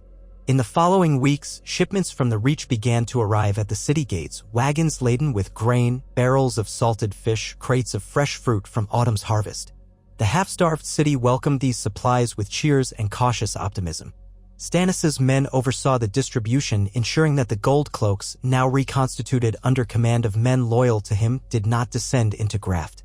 Tensions still simmered, but the small folk had fewer reasons to riot than they once did. Meanwhile, the war continued beyond the city walls. Reports from the Riverlands told of Tywin launching small raids, testing the loyalty of local lords. The North was locked in battles near the Twins, with Robb Stark trying to hold his alliances together. No major blow had yet fallen on King's Landing, which allowed Stannis' rule to congeal into a measure of stability. Davos led reorganizations of the crown's finances, discovered the empty coffers left by the Lannisters, and began negotiating new loans with the Iron Bank. Every day, Stannis' new council, consisting of a few Stormland lords, Davos, Melisandre, and, in an unofficial capacity, Varys, grappled with fresh crises. In one such council meeting, they discussed a disturbing rumor that men loyal to the Lord of Light were prowling the city's streets at night, threatening septons or lay worshippers. Stannis' brow furrowed at the news, but Melisandre merely smiled. "They must learn to embrace the only true God," she said in that smooth, hypnotic voice. "Light must prevail over the darkness that has covered this land for centuries. If a few of our brothers grow zealous, it is only because they feel R'hlloreth's burning call." Davos looked pained. "With respect, my lady, we cannot allow the small folk to be bullied. We must not become what the Lannisters were, tyrants who crush all dissent." Stannis drummed his fingers on the table. "Enough. The faith of the Seven still holds many hearts. We will not appear to wage war against our own people. Have these men reined in Melisandre? I will not have the city in uproar." She inclined her head. "As you command, your grace." Varys sensed tension crackle in the air. The king's tone was final, but Melisandre held a power that went beyond swords. She might not openly defy him, but the fervor she inspired could prove difficult to leash. Stannis exhaled and shifted the subject. "Now, about these letters from the Martells. Prince Doran has not acknowledged me as king, but neither has he recognized any of the others. His neutrality could be valuable. Suggestions?" The lords at the table mulled over it. Davos said, "Doran Martell is a cautious man, rumored to be unwell. He rarely leaves Sunspear. If we wish to keep Dorne out of the war, we might promise them a measure of autonomy and address old grievances from Robert's rebellion. Prince Oberyn is the one with the sharper thirst for vengeance. Offer them justice for Elia Martell's murder, perhaps in the form of retribution against the Lannisters." Stannis' jaw clenched. "If that is the price, I am willing. Elia was slain under the cover of my brother's rebellion, but it was the Lannisters' deed. Write to Prince Doran. Offer an assurance that, when Tywin Lannister is dealt with, justice for Elia will be served. And that, if he wishes, Prince Oberyn may press claims against Casterly Rock." One of the Stormland lords, a balding knight named Ser Hubert, eyed Stannis uneasily. "And if Dorne demands more? Independence, for instance?" "We are not in a position to grant independence," Stannis growled. "But we can offer them high offices or the chance to shape the realm's future. If they remain neutral, so be it. If they join us, all the better." The council continued, but Varys barely listened, mind spinning with the ramifications. If Dorne joined Stannis out of a thirst for revenge, the combined forces might indeed subdue Tywin Lannister eventually. Then the realm would belong to Stannis without question, except for the northern situation. That begged the question: how far would the new king go in imposing R'hllor worship across the realm once his hold was secure? When the meeting ended, Varys slipped away as usual. He ascended a narrow staircase that led to a parapet overlooking Blackwater Bay. The sun was setting behind the city, turning the bay's waters a molten orange. Beneath the horizon lay the narrow sea, and far beyond that, Essos and Daenerys Targaryen, if rumors were to be believed. Varys had not forgotten her. Each month brought new whispers from across the water. Some said she had conquered Astapor, freeing the Unsullied, forging an army of her own. Others claimed she had burned the slavers' fleet with dragonfire. Dragons. The very word still made Varys' skin prickle. The last time dragons truly bestrode the world, House Targaryen had forged an empire that withstood centuries. Should Varys remain steadfast behind Stannis, the lawful claimant, or begin to reopen the channels that might one day permit a Targaryen restoration? He still remembered how young Daenerys had once been a frightened girl sold into marriage to a Dothraki call. How far she had supposedly come. But he had chosen a path. In the short term, Stannis offered a stable rule that ended the horrors of Joffrey's reign. If that path led to a new form of zealotry, would the realm survive until the Targaryen queen made her claim? He let the cool breeze flutter his robes. The wheel of power kept turning. He only hoped to keep some measure of balance before it crushed the innocent beneath its relentless spin. Weeks slipped into a new turn of the moon. The city braced itself for an official ceremony in the Great September of Baelor. A strange moment indeed under a king who followed the Red God. Yet it was not for a coronation Stannis was already crowned. Rather, it was for a formal oath-taking by certain lords who had come to pledge fealty. Some belonged to houses of the Reach, prodded by Mace Tyrell's deal. Others were Crownland knights who had once served the Targaryens, then Robert, then the Lannisters, and now saw Stannis as the only stable power. Early that morning, the royal procession made its way from the Red Keep through the main thoroughfare, escorted by ranks of gold cloaks. Stannis, clad in regal black and gold robes, rode a tall courser. Davos followed on a less striking steed, looking tense as always. Melisandre, for her part, walked rather than rode, wearing a crimson cloak that brushed the dusty streets. Margaery Tyrell and Olenna rode in a modest carriage behind them. And behind that came lesser lords, dignitaries, and watchers. Varys rode near the rear, preferring to keep an eye on the crowd's reaction. Small folk lined the streets, gawking and whispering. Some cheered for Stannis. He had fed them after all, or at least arranged for Tyrell shipments to feed them. Others stared warily, mindful of the Red Priestess.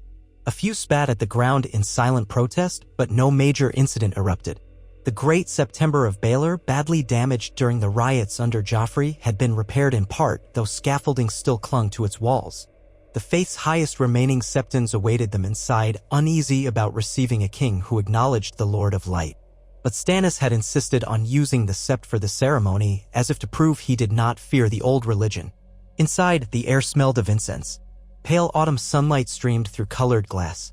The watchers filled the pews, a mixture of knights, nobles, and the city's influential guild members. Stannis walked with measured steps up the aisle to the altar where a white-haired High Septon stood ready. He was not the same High Septon that Joffrey had terrorized. This one had been elected in the confusion that followed, a humbler man who wore threadbare robes. Stannis's deep voice echoed, "I come to witness the oaths of those who would serve the realm. I stand by the law, if not by the gods of old. May all here know that I, Stannis of House Baratheon, do not forbid any man's faith so long as he recognizes me as rightful king." Murmurs rippled through the assembly. Melisandre watched from a side alcove, face calm, red hair like a blazing brand in the stained light. Varys stood off to the side, noticing the tension in every body. Everyone knew Melisandre was watching. Everyone knew the small council had quarreled over whether to do the ceremony in the Great September at all. But no one spoke out openly. One by one, the new oath-sworn lords came forward, knelt, and placed a hand on a copy of the seven-pointed star. They proclaimed fealty to Stannis, vowing to obey him and keep the peace. Some did so with genuine conviction, others with trembling reluctance. Stannis accepted each vow with a curt nod, as if these ceremonies were an unwanted chore. Then, near the end, a new figure stepped forth, a tall man with a lean face and the posture of a seasoned knight. He wore the sigil of House Tarly, a striding huntsman on green. Randall Tarly, famed for his discipline in war, who had once favored Renly over Stannis. Now he had come to kneel before the Iron Throne's occupant. Tarly bowed his head. "I swear my service, King Stannis, so long as you uphold the laws of the realm and preserve our ancient traditions." He spoke clearly, eyes flicking sideways at Melisandre. Stannis responded with his customary stiffness. "So long as you keep the peace and your vows, House Tarly shall have the king's protection." "Rise." Randall Tarly stood.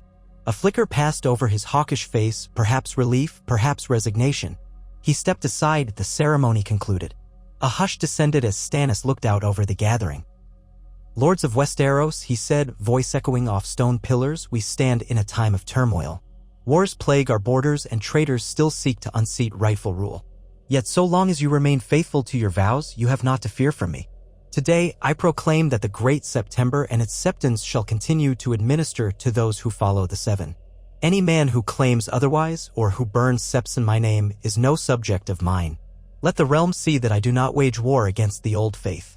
But let none doubt my devotion to the Lord of Light, by whose favor I hold the city." An uncertain murmur spread. Some found comfort in his words, others bristled at the mention of Loloreth's favor. Melisandre's expression was impossible to read. Finally, Stannis turned, striding back down the aisle as the newly sworn lords parted. The ceremony was over. He had, in a single breath, both offered tolerance and asserted the supremacy of his own religion. A precarious balance indeed. Outside, as they mounted horses or carriages for the return to the Red Keep, Margaery Tyrell approached Varys with measured steps, her grandmother just behind. "Well," she said in a hushed voice, "he made a show of inclusivity, at least. But how many will truly believe it after the burnings we have seen?" Varys sighed. "Some will wish to believe. Others will remain skeptical."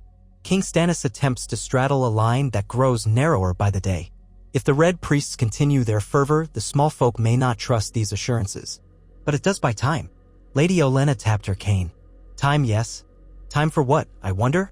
Time for Tywin to unleash some horror of his own? Or for this red woman to stoke more pyres?" "Humph." Margaery frowned slightly, but she gave Varys a polite nod. "Thank you, Lord Varys. If you hear anything that might shape how we proceed, I trust you will let me know." Varys dipped his head. "Of course, my lady." He watched her climb into her carriage, thoughtful. The Tyrells were indeed fully embedded in the city now, offering food and nominal support in exchange for a seat at the table.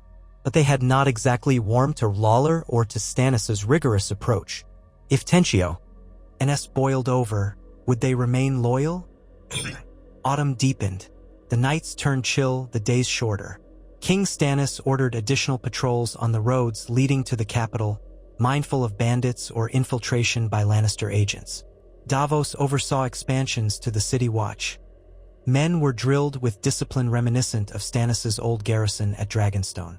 The gold cloaks began to wear black and gold cloaks, discarding the last remnants of Lannister scarlet.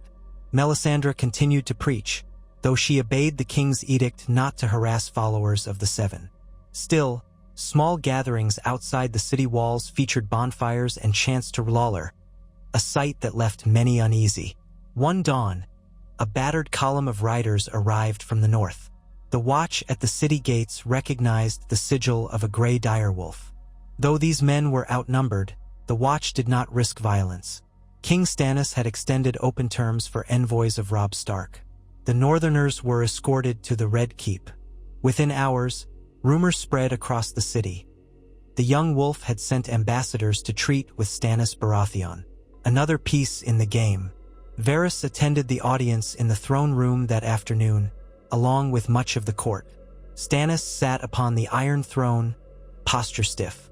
Beside him stood Davos, and a short distance away, Melisandre, face impassive. Lords of the Reach, Stormlands, and Crownlands dotted the hall. Margaery Tyrell and Olenna stood near a column, quietly observing. Tyrion was still locked in the dungeons, but Cersei and Joffrey, both similarly imprisoned, had been brought briefly to the hall, placed in chains at the far side under guard. Stannis had chosen to display them as trophies or bargaining chips. When the northern envoys entered, their cloaks stained with road dust, the hush was palpable. The leader, a tall man with graying hair, introduced himself as Lord Galbart Glover. He bowed stiffly. "Your Grace, I speak for Robb Stark, King in the North." Stannis regarded him with a level stare.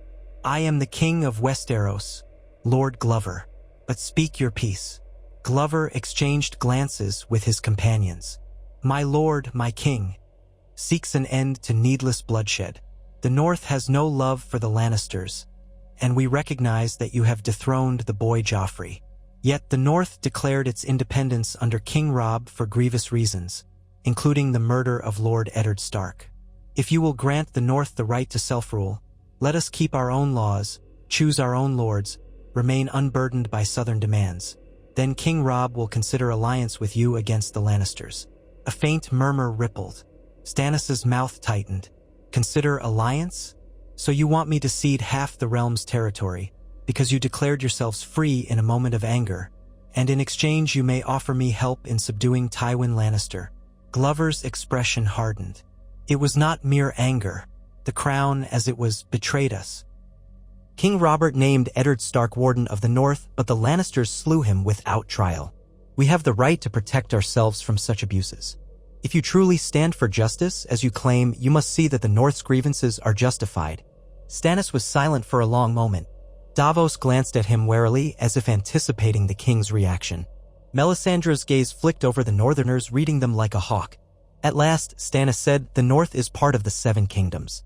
I will not hand it away, no matter the injustice done to Eddard Stark. However, I am willing to consider granting certain liberties. You may keep your old gods. For one, my war is not with the Weirwoods. I would also confirm Robb Stark as Warden of the North, answerable only to me. That is the compromise I offer." Lord Glover frowned. "We have come a long way from kneeling to foreign kings. King Robb's men are not eager to bend the knee again." Stannis leaned forward on the throne's arm. "That is my offer. Take it or continue your war in the cold fields while the realm bleeds. If the boy wishes to remain a separate kingdom, he will remain a foe. We can eventually bring the fight to him once Tywin is quelled." A hush fell. The northern envoys looked at each other, weighing the threat. Varys, watching from the sidelines, could sense that Glover realized how precarious their position was. The north was vast but drained by battle, and though Robb Stark had won victories, he could not fight everyone forever. Glover inclined his head slowly. "We will bear your words to our king. If you have any formal missive, we can carry that as well." Stannis gestured to Davos. "My hand will provide a written declaration. You will have safe passage back. If Robb Stark is wise, he will see reason. If not—" Melisandre interjected, her tone calm. "If not, the Lord of Light shall judge him in the fullness of time." Glover's jaw tightened. "We will deliver your message," he said, voice terse. Then he and his men turned and walked out under the watchful eyes of the gold cloaks. Varys noted the flicker of discontent among some lords in the hall. They wanted the North subdued, not coddled with partial autonomy. But Stannis had chosen a middle path, no recognition of independence, yet an offer of compromise. A far cry from Joffrey's shrill demands that Robb's head be brought to him on a spike. And in truth, even Robert had threatened to destroy the North if Ned Stark's rebellion ever resumed. But that was long ago. As the assembled court began to disperse, Varys lingered. Joffrey rattled his chains, spitting curses at Stannis. The king gave him a single disdainful look. "Silence that boy," he commanded the guards, and return him to his cell. "I do not need his yapping in my hall." Cersei, shackled and silent, gazed with venom at Stannis as the guards dragged Joffrey away. She said nothing, but her eyes spoke volumes. Eventually, she was led away as well. Davos beckoned Varys over. "We will need your help ensuring these northerners aren't harassed on the road out. They'll pass near Harrenhal's sphere of influence, and Tywin might intercept them. The message must reach Robb Stark if we have any hope of an accord." Varys bowed. "I will see to it that scouts are placed in discreet locations, and perhaps a bit of coin can grease certain travelers' palms. If Tywin attempts an ambush, we should hear of it in time." "Good," Davos said. Then he lowered his voice, glancing at the departing Melisandre.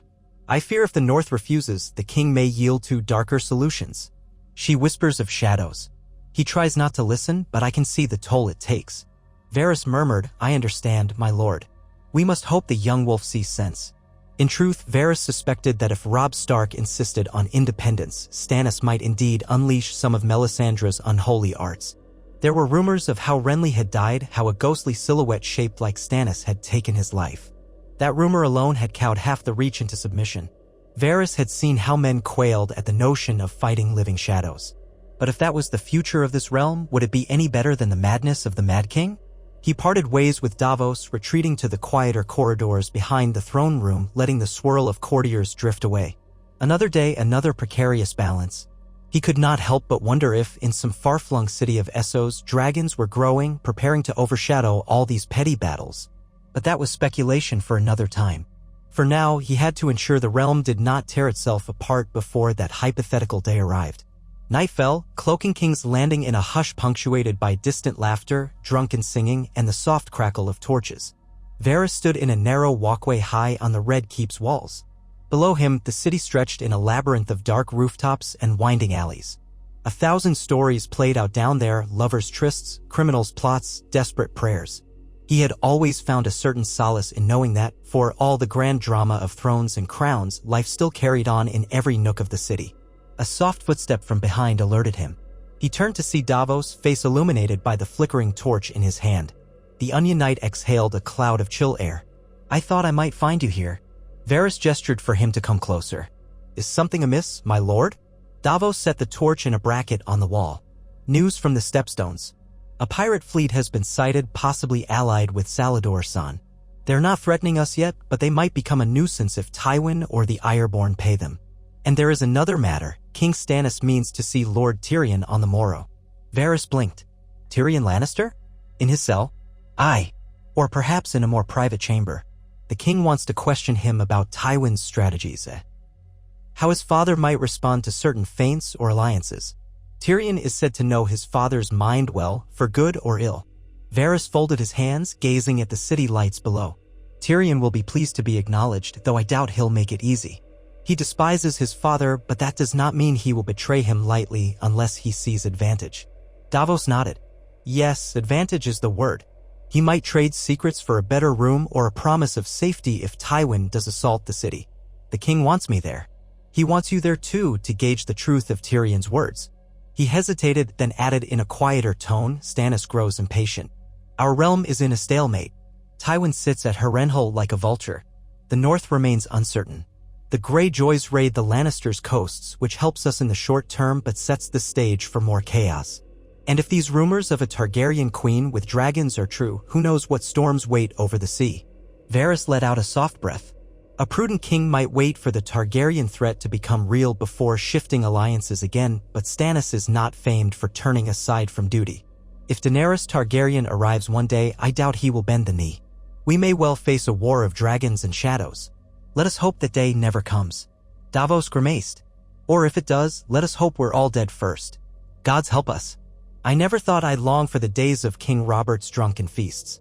He left the torch, turned on his heel, and vanished back into the corridor. Varys remained a moment longer, alone in the brisk wind, the city's flickering lamps and endless constellation below. If Tyrion Lannister was about to become a factor again, the entire balance might shift. Tyrion's cunning could be a potent weapon in Stannis' arsenal, or a Trojan horse if Tyrion saw a path to restore the Lannisters. Varys would watch carefully. At midday on the morrow, Varys stood in a small, private receiving room near the Tower of the Hand.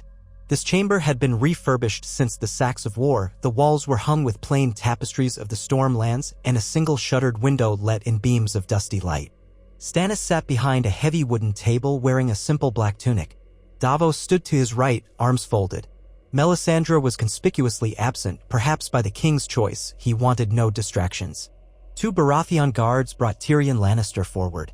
Tyrion's appearance had improved slightly since Varys last saw him. He'd been given a new tunic, and while his face was still gaunt, he looked more alert. The guards unshackled him but remained close. Tyrion flexed his wrists, then stared up at Stannis with a guarded expression. "So," he said, attempting a bow, "the king summons his dwarf prisoner. What can I do for your grace today? Would you like me to juggle? Sing a bawdy song? I'm told I can be quite entertaining if you feed me enough wine." Stannis' lips pressed into a thin line. "You know why you're here, imp?" Tyrion shrugged. "Let's pretend I don't. Enlighten me." Davos cleared his throat. "King Stannis has questions about your father, Lord Tywin. His strengths, his weaknesses, how he might move in the coming months." Tyrion arched an eyebrow. "You want me to betray my father? My house? That's quite a request, your Onioness." Stannis' gaze hardened. "Your father was not kind to you, by all accounts. And your house is all but fallen from grace. If you wish to survive what's coming, you will speak. Or you can rot in your cell until we find other means of extracting what we want." Tyrion grimaced. "I won't pretend I have any loyalty to the man who's despised me since birth. But I'm not fool enough to talk freely without terms. Perhaps if you offered me a position, say, a seat on the small council? Or my freedom, at least." Stannis' jaw tensed. "You presume much. Why should I reward you?" Tyrion offered a small, mocking smile. "Because if you're planning to outmaneuver Tywin Lannister, you need the insights of someone who knows him intimately. You might hamper him in small ways with illusions of strategy, but Tywin is no fool. I can give you a map of his mind. But I won't do it for nothing. I'm done being a piece on someone else's board. A beat of silence. Varys watched Stannis' expression. The king disliked being cornered. Yet Tyrion was correct. Tywin was formidable, and knowledge of how he thought could prove invaluable. Stannis spoke at last, voice clipped. Give me one reason to trust you. Tyrion's grin faded. I don't expect trust.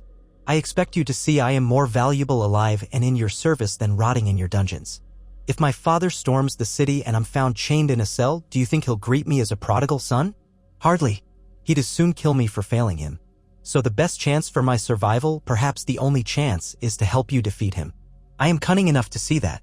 And so are you. Stannis leaned back, considering. Davos stepped in. Perhaps a trial period, your grace? We let him speak, see if his information proves true. If it does, we consider granting him better accommodations. If it does not, we return him to the cell. Tyrion sighed. Must everything be so dreary with you, Seaworth? Very well. It's a start. Stannis rubbed a hand across his stubble-lined jaw. Talk. Tell me what Tywin wants most right now, aside from retaking the city. Tyrion settled onto a stool the guards provided, wincing slightly at the stiffness in his limbs. Tywin Lannister desires total victory, which includes vengeance on those who have wronged him or dared to outmaneuver him. Right now, that means you, primarily. He also wants to keep the Lannister name feared because fear is the pillar on which his house stands. After the blow you dealt in King's Landing, he'll aim to terrorize the Riverlands, draw out your forces, break them in a pitched battle. Or, if that fails, he'll attempt a grand bargain with another power, maybe the Greyjoys, maybe the Freys, someone who can flank you or sow chaos. The old lion loves to pit foes against each other. Stannis tapped the table. You think he'll try to ally with the Greyjoys, who are busy raiding Lannister coasts? Tyrion shrugged. The Greyjoys want only independence, plunder, and glory. If my father can bribe them with formal recognition of the Iron Islands as a separate kingdom, or free reign to pillage the Reach, they might jump. Loyalty is cheap on Pike. Tywin might also offer them strategic gifts, like certain strongholds or hostages. Davos frowned. That would be short-sighted. The Greyjoys can't be trusted to keep any bargain. Tyrion gave a sardonic chuckle. You speak of trust. Tywin doesn't value it. He values results. If the Greyjoys shift the war's balance in his favor long enough for him to crush your armies, that's all he needs. Stannis' eyes narrowed. And what do you propose as a counter? Tyrion tilted his head. Oh, a variety of things. Perhaps you secure your own deal with the Greyjoys first. Or you sabotage Tywin's approach, ensuring his envoys never reach Balon or never come back. Or you lure Balon with an even grander promise, though I doubt you wish to slice the realm into so many pieces. The king drummed his fingers again, expression pensive. We will consider our options. What else? Tyrion took a breath. You should know that my father despises drawn-out sieges. He will look for ways to break them quickly, whether by infiltration, bribery, or cruelty. At Harrenhal, he's forging alliances with disgruntled lords from the Riverlands and the Crownlands. Keep watch on your own ranks. Some lords might prefer the old lion to your new ways. And watch the Tyrells, too, no matter how sweet Lady Margaery smiles. The Tyrells once withstood a siege at Storm's End that you likely recall well. They know how to starve an opponent. If they sense your grip weakening, they might pivot to Tywin's side. Stannis shot him a glare. We have an accord with the Tyrells. They supply the city. They are hostages in all but name. Tyrion shrugged. Hostages can be rescued or persuaded. Just be wary. Tywin might reason that if the Tyrells flip again, you lose half your support in the south. And if that happens, he can strangle King's Landing anew. A charged pause followed, the room thick with tension. Finally, Stannis gave a slow nod. We will watch them. You speak with clarity, Imp, though I suspect you still hold cards close. Davos, ensure he is moved to a better cell. Provide decent meals. We will speak again when I have more questions. And do not think to toy with me, Lannister. I have not forgotten your part in my brother's overthrow. Tyrion bowed his head, ironically courteous. Then we have an understanding. Stannis rose abruptly, signifying the end of the session. The guards seized Tyrion's arms again, though more gently this time, and began leading him out. Tyrion met Varys' gaze for the briefest instant. A faint wry smile touched his lips, as though to say, we're back in the game. Then he was gone. Davos departed to see about Tyrion's new quarters, leaving Varys alone with the king. Stannis placed his hands on the table, staring at the map of Westeros pinned there. If Tywin tries to bribe the Greyjoys, he muttered, I might have to move faster than I'd hoped. Another war on my flank would be ruinous. Varys made a small hum of agreement. You could approach the Greyjoys yourself, but they are fractious and proud. Balon Greyjoy once rebelled under King Robert, but he lost 2 sons in that war. He may cling to illusions of a new rebellion if the realm seems weak. Stannis' face hardened. Then we crush them if they try. But perhaps a letter is worth sending, if only to sow doubt in Balon's mind. I will speak to Davos. We can spin the truth as needed, offer him something that stalls his alliance with Tywin. Time enough for us to gather strength. Varys inclined his head. As you say, Your Grace. He left the king brooding over the map. It was, in many ways, a pivotal moment. Tyrion Lannister now advising Stannis, if only in limited fashion. Could that truly happen without some seismic shift in the realm's alliances? Or was Tyrion simply using Stannis as a stepping stone? Varys suspected the dwarf played for his own survival first, not out of love for either side. But that was a workable foundation, if the outcome spared the city a new wave of slaughter. Autumn progressed, and the city adjusted to a new normal. The faithful of R'hllor held smaller, contained ceremonies under Melisandre's watchful eye, while worshippers of the Seven continued to fill the septs. Stannis' edicts enforced calm, punishing brigands and fruit thieves alike with a severity that made some pine for Robert's leniency. Yet the streets were safer, the markets better stocked than they had been in years. Marjorie Tyrell began distributing bread in certain poorer districts, a gesture that won her admiration from the small folk. Varys noticed that some commoners even began calling her the Rose of the capital, a testament to her charm. Meanwhile, ravens flew in and out of the Red Keep bearing war reports. Robb Stark had not yet sent his final reply, but rumors suggested that the Northern Lords were divided. Some wanted to keep fighting for independence, others were open to Stannis' compromise. Tywin Lannister had not made a major move from Harrenhal, though smaller raids continued, and the Ironborn pressed further along the western shore, sacking fishing villages, capturing plunder. No grand alliance had yet formed between Balon and Tywin, but the possibility remained. One crisp afternoon, Varys took a solitary walk through Flea Bottom, clothed in the rough attire of a merchant's agent. The smells of tallow, slop, and sour ale assaulted him. He passed ragged children who eyed him warily, then moved on. In a certain dingy alley, he found the man he was looking for, a journeyman blacksmith with sooty hands and a missing ear. The fellow had once been a soldier in Robert's army, then a Sellsword, and finally a blacksmith whose skill was middling. But he had a sharp ear for rumors among the lower classes.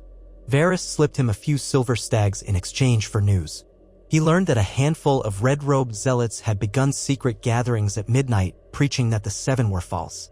One minor sept had been vandalized. The gold cloaks had not intervened, perhaps out of fear, perhaps out of agreement. Varys thanked the man, promising more coin if he continued to feed him such tidings. Then he left, stepping back into the swirl of unwashed bodies. As he returned to the Red Keep, the old question gnawed at him: how long would Stannis allow Melisandre and her followers to push an anti-Seven agenda before the city erupted? Tolerance was not a hallmark of zealots. If the faith militant revived in response, a religious war could tear King's Landing apart from within. Varys resolved to warn Davos and possibly Marjorie, who might use her popular standing to mediate. The realm had never known complete peace among its various faiths, but open warfare in the streets was the last thing they needed. Late that night, Varys found himself summoned to Davos's chambers. The Hand's modest rooms contrasted sharply with the Lannister-era opulence. A single chest served as his wardrobe, a small table held a jug of water and stale bread. Maps cluttered the walls, pinned with notes. Davos himself looked exhausted, raking his fingers through thinning hair. "What new troubles keep you from your bed, my lord?" Varys asked gently. Davos exhaled a dry laugh. "Where to begin? The supply lines from the Reach remain open, but rumors say the Tyrells are restless. The City Watch has discovered more cells of red zealots. The Iron Bank demands usury on our old debts. And then we have a curious letter from Dragonstone. Queen Celis writes that she wishes to come to King's Landing to stand by her husband's side and further the cause of R'hllor. The king hasn't decided how to respond." Varys arched an eyebrow. That could complicate matters. Lady Celis is rumored to be more fervent than Melisandre. Davos nodded grimly. "Exactly. The king fears she'll stoke tensions in the city or alienate the Tyrells further. But refusing his own wife's presence would be unbecoming." Melisandre, for her part, simply says that Lawler welcomes all who are devoted. That woman unnerves me more each day. Varys folded his hands. I have heard from certain watchers in the city that the Red Priests push more aggressively at night. They claim it's a time of shadows which must be burned away. Perhaps the Queen's arrival would embolden them further. Davos closed his eyes briefly. The king must decide soon. But there's more. A new missive arrived from Robb Stark, apparently a short one, with no clear acceptance or refusal of Stannis' compromise. He wants safe passage to meet with King Stannis in person somewhere near the Trident to discuss terms. The king suspects a trap, but if we refuse, that might push the North firmly into Tywin's arms. Varys regarded Davos thoughtfully. It would be a bold trap indeed for the young wolf to attempt capturing Stannis in open parley. But caution is warranted. Robb Stark is cunning, though he lacks the years of his elders. Yes, Davos said. The king wants your thoughts before dawn. We might propose a neutral location, heavily guarded, or we might insist that Robb come here. But that would place him behind our walls. He'd never agree unless we offer significant guarantees. Varys was silent for a moment, weighing the possibilities. If Robb is genuine, a direct meeting could avert a protracted war. If he is false, it could be a disaster. My inclination is to set the meeting on neutral ground, but close enough to your lines that you can retreat if needed. Demand hostages from Robb, maybe a close companion or two, while he negotiates with the king. That will deter treachery. In turn, you might bring a hostage of your own, such as Joffrey. Let the boy's captivity serve some purpose at last. Davos let out a short laugh at the idea. That would be a sight, parading Joffrey into a parley. But it might show we negotiate in earnest. Varys smiled thinly. Such gestures can tip the balance. If your aim is to make peace with the North, giving them a chance to oversee the boy's fate might carry weight. Or you might bring Cersei. She is the mother, after all. But that is riskier. She might do something foolish. The Onion Knight rubbed his chin. I'll discuss it with the king at once. Joffrey might be the better choice. Or Tyrion, since the Starks hate him less. But would that truly help? I'm no diplomat, Varys. I'm just a man trying to keep the realm from falling apart. You do it well, my lord, Varys replied quietly. I'll attend the king whenever he calls. Let me know how I may serve. Davos nodded gratefully. Thank you. Now go get some rest. We'll speak again at dawn. Varys bowed out. As he walked the corridor to his own chamber, he mulled over how surreal it was that the realm's fate might hinge on a parley between Stannis Baratheon and Robb Stark, two men who, in other circumstances, might have fought side by side. Yet the Wheel of Kings continued to spin, discarding old loyalties in favor of new alliances. Could they forge a lasting peace? Or would the meeting, if it even happened, end in fresh bloodshed?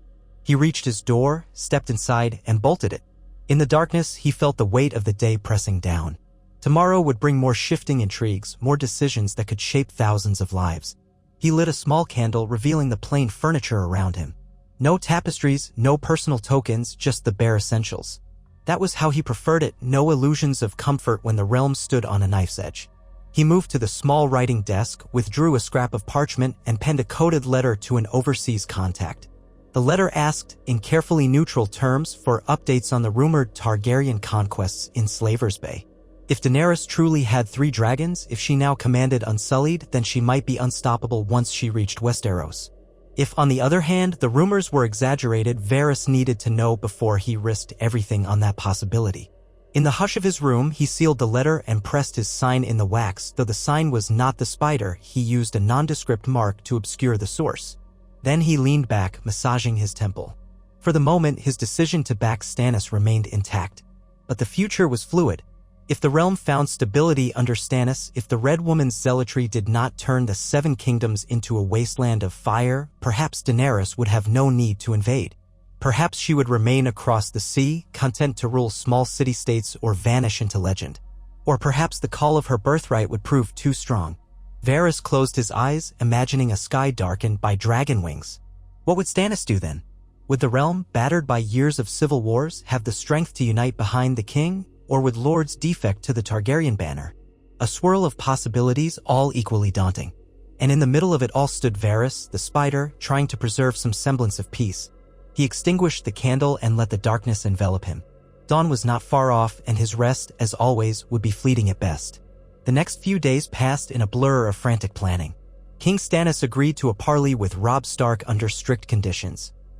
The neutral ground selected was an abandoned hamlet along the lower Trident. with open fields around it so each side could see the other's approach. Hostages were to be exchanged temporarily. Joffrey, at Davos's reluctant suggestion, would be brought to the parley, guarded by Stannis's men. If Robb tried treachery, Joffrey would die, which ironically might not have concerned many, but it would serve as a statement of how serious the matter was. In return, Robb would leave one of his close bannermen or lords as hostage with his own men a short distance away. The city buzzed with speculation. Would the young wolf truly appear? Margaery Tyrell watched these preparations with interest but kept her distance. It was rumored that she corresponded quietly with her father at Highgarden, urging him to keep lines of supply open until the negotiations with the North resolved. If Stannis managed to bring the North into his fold or at least end the hostilities, that would free him to deal with Tywin Lannister, an outcome that might remove the last great threat from the West. The Tyrells might then claim a prime seat in the new order. The morning before Stannis and his chosen entourage set out, Varys walked into the courtyard to witness a curious scene. Joffrey, in shackles, being forced onto a horse. The former Boy King was still in soiled finery, hair unkempt, face twisted with rage. A ring of Baratheon soldiers surrounded him, ignoring his curses. Cersei had been left behind in her cell, deemed too dangerous or unpredictable to transport. Tyrion was nowhere in sight, perhaps locked away in that slightly nicer chamber. Stannis stood off to one side, adjusting a gauntlet, while Davos conferred with the knights who would ride with them. Melisandre watched from a balcony above, hair gleaming in the morning sun, though she was not accompanying the expedition.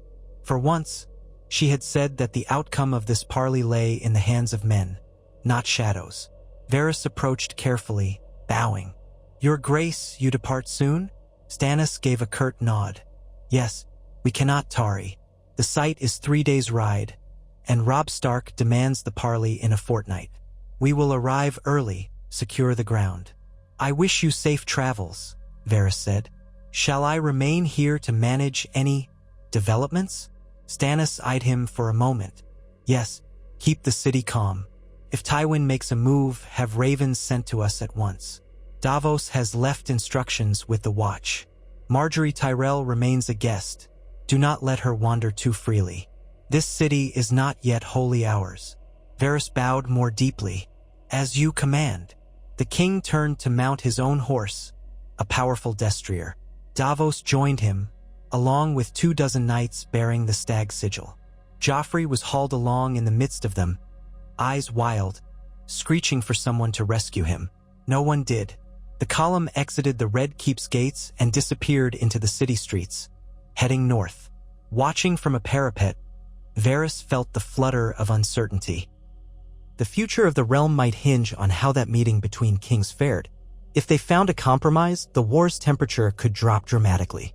If not, more bloodshed was inevitable. In the days that followed, the Red Keep settled into an uneasy wait. No feasts were held. Few decrees emerged from the throne. Margaery Tyrell continued her charitable visits, though she was discreetly escorted by gold cloaks. Melisandre led her nightly prayers, sometimes joined by a handful of courtiers curious or fearful enough to attend. Tyrion remained in his tower room, presumably scrawling new ways to outthink Tywin. Varys spent much of his time managing the flow of information. Word came from the Bay of Crabs that Tywin might be massing men. Another rumor claimed that Balon Greyjoy had crowned himself King of the Isles and the North, a direct challenge to both Stannis and Robb Stark. Messengers arrived from Dorne with cautious interest but no firm alliances. The storm was swirling. One late afternoon, Varys took a meal of bread and roasted onions in a small courtyard, alone. He preferred solitude these days as the tension of the city became palpable. While picking at the bread, he became aware of footsteps approaching. Turning, he saw Margaery Tyrell wearing a plain cloak over a pale cream gown. She offered him a gentle smile. "Lord Varys, might I join you?" He stood and bowed. "My lady, I am but humbly dining on onions and stale bread. Hardly a feast for a rose." She laughed. "I've had my fill of fine meals. Sometimes simpler fare is more appealing." She sat on the bench across from him, smoothing her gown. A gold cloak lingered near the courtyard's arch, ensuring her safety. Varys resumed his seat. "To what do I owe this honor?" Margaery studied him, eyes bright. "I'm curious if you've heard any word of how King Stannis' parley with the North might fare. My grandmother and I wait day after day for news." Varys broke off a piece of bread. Nothing definitive. No ravens have arrived from that quarter, which might be a sign that negotiations are ongoing. No news can be good news in these matters. If battle had broken out, we likely would have heard by now. She nodded, tucking a stray lock of hair behind her ear. I do hope they find some accord. The realm needs respite. My father sends daily letters urging caution, fearing that if the North remains hostile, Tywin will capitalize on the division. Varys considered her carefully. Your father is wise to worry. May I ask, my lady, how does House Tyrell truly feel about Stannis' reign so far? She tilted her head, smiling faintly. In public, we swear to support him, of course. In private, I think my father is still gauging whether Stannis can truly unite the realm or if another war will be needed. The shipments of grain continue because it's in our interest for King's Landing to rely on us. We keep a measure of leverage that way. Indeed, Varys said quietly. And the matter of the Red Faith? Your father has expressed no concern about the new influences? Her dark eyes flicked down. Oh, there is concern. But so far, Stannis has not forced conversions. If the burnings intensify again, though, I fear the Reach might revolt. The people there are devout in their own fashion. Varys nodded. I share that fear. Perhaps you, with your gentle manner, might find ways to keep the peace.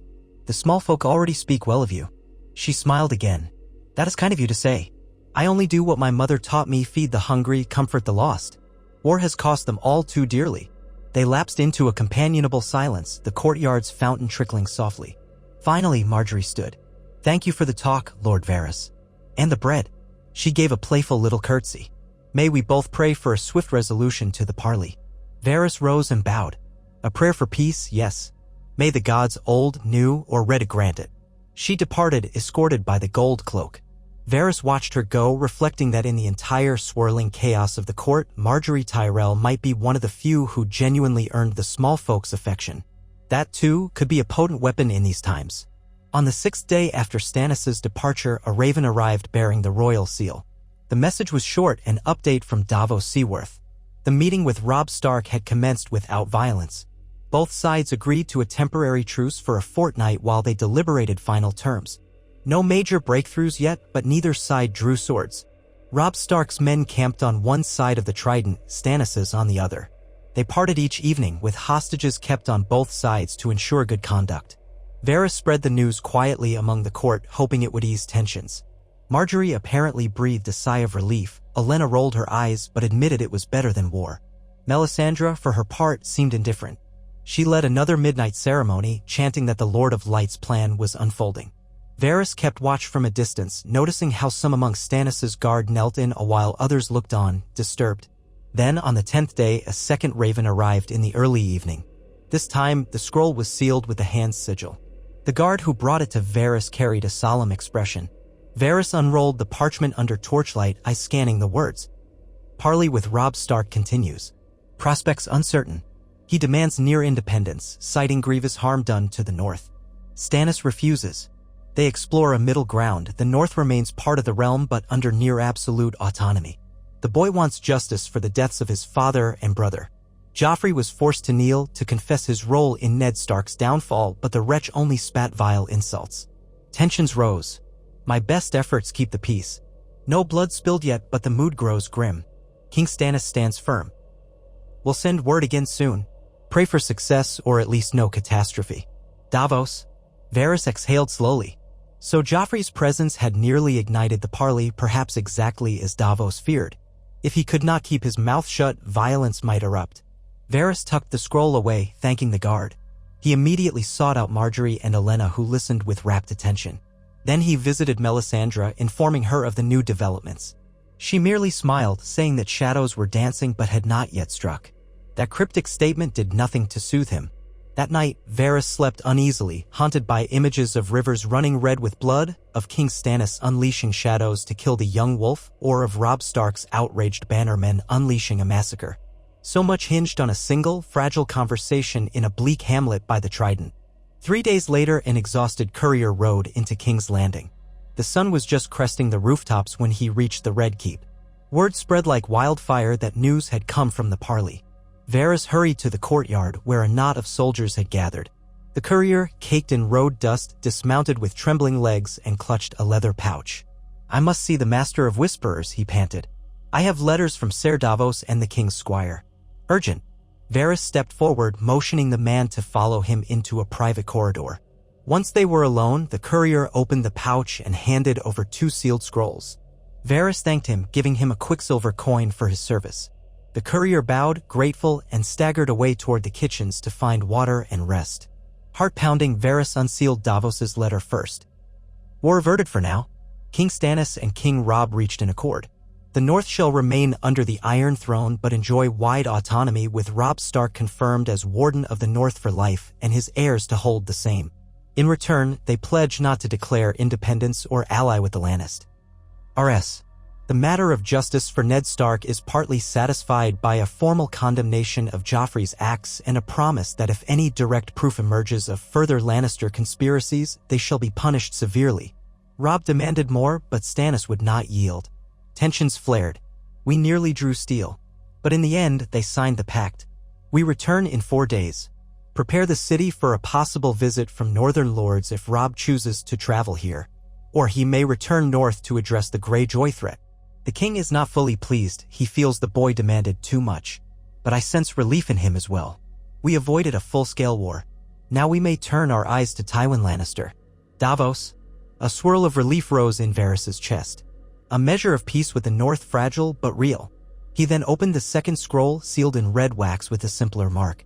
This one read, I, Edric Storm, squire to King Stannis, confirm the same. The king remains in a dark mood, but I believe it is better than war. Joffrey spat and cursed the entire time, but King Robb demanded only a confession, which was forced from the boy through intimidation. No blood was drawn. We ride soon. Varys exhaled. Edric Storm was the king's recognized bastard nephew if rumor held Stannis had taken the boy under his protection. The letter corroborated Davos's account. Peace of a kind. Or at least a cessation of hostilities with the North. That meant Stannis could focus on Tywin Lannister, the greatest remaining threat. And that, in turn, might shape the future of House Tyrell's position. Tucking the letters safely away, Varys hurried to inform the rest of the court. He found Margaery and Olenna in the Solar, where a small retinue of Tyrell knights had gathered. Good news, my ladies, he announced. The parley ends with an accord. The North and King Stannis are no longer at war. Margaery's eyes lit with genuine relief. Olenna, though, snorted. They're no longer at war, you say. But is that a lasting peace or a bandage on a festering wound? Varys gave a guarded smile. Time will tell, my lady. For now, no new armies march. That is something. After excusing himself, he encountered Melisandre in a hallway. She glanced at him with those deep red eyes. So they have made their pact? They have, Varys confirmed. Her lips curved faintly. The Lord of Light guided the moment. But this changes nothing of the destiny to come. The cold winds from the north blow strongly even if they are stilled for a season. She swept past before he could reply. Varys shook his head. Perhaps she spoke of the White Walkers or the next spiritual threat or some other cryptic notion. Regardless, for the moment, the city would not face a war with the North. 4 days passed quickly, and at last, King Stannis returned. He entered King's Landing with his retinue near dusk, torches blazing, Joffrey once again in chains. The small folk lined the streets, uncertain whether to cheer or remain silent. Some noticed that Stannis wore a drawn expression as if victory had been wrested from him rather than won. Davos, riding alongside, looked worn but resolute. At the Red Keep, a brief welcome was staged. Margaery Tyrell and other lords greeted the king in the courtyard. Varys stepped forward to bow. Stannis dismounted, handing the reins to a stable boy and cast a surveying glance at the assembled courtiers. My lords, he said, voice echoing off the stone. The North no longer threatens us. We have reached an agreement that preserves the realm under one crown. This is good news, though the terms may not please all. He paused, looking at Joffrey, who was thrust forward by guards. Take the creature back to his cell. He proved useless at the parley, save for the occasional amusements. I'll decide what to do with him soon enough. Joffrey shrieked curses, but the guards dragged him away. Then Stannis turned to the rest of the courtyard. We must now turn our attention to Tywin Lannister. Tomorrow, I will hold court to discuss how we proceed. For tonight, let us rest. He strode into the keep, Davos at his side. The onlookers parted, letting him pass. Varys watched the king's rigid posture, guessing that the negotiations with Robb Stark had cost Stannis much of his pride. But at least the capital would not be threatened by northern armies. That was one threat contained. In the subsequent days, word spread of the agreement's details. Some lords grumbled that Stannis had yielded too much autonomy to the north, effectively letting them rule themselves in all but name. Others insisted it was wise, preventing a second front. Marjorie Tyrell's own knights seemed quietly relieved as it meant fewer demands on their men if no northern war erupted. Tyrion Lannister, upon hearing the news, reportedly quipped from his slightly improved cell, the man might almost be cunning. King Stannis then convened a war council in the Great Hall, summoning the Tyrell lords, Stormland knights, and various lords paramount who had come to the capital.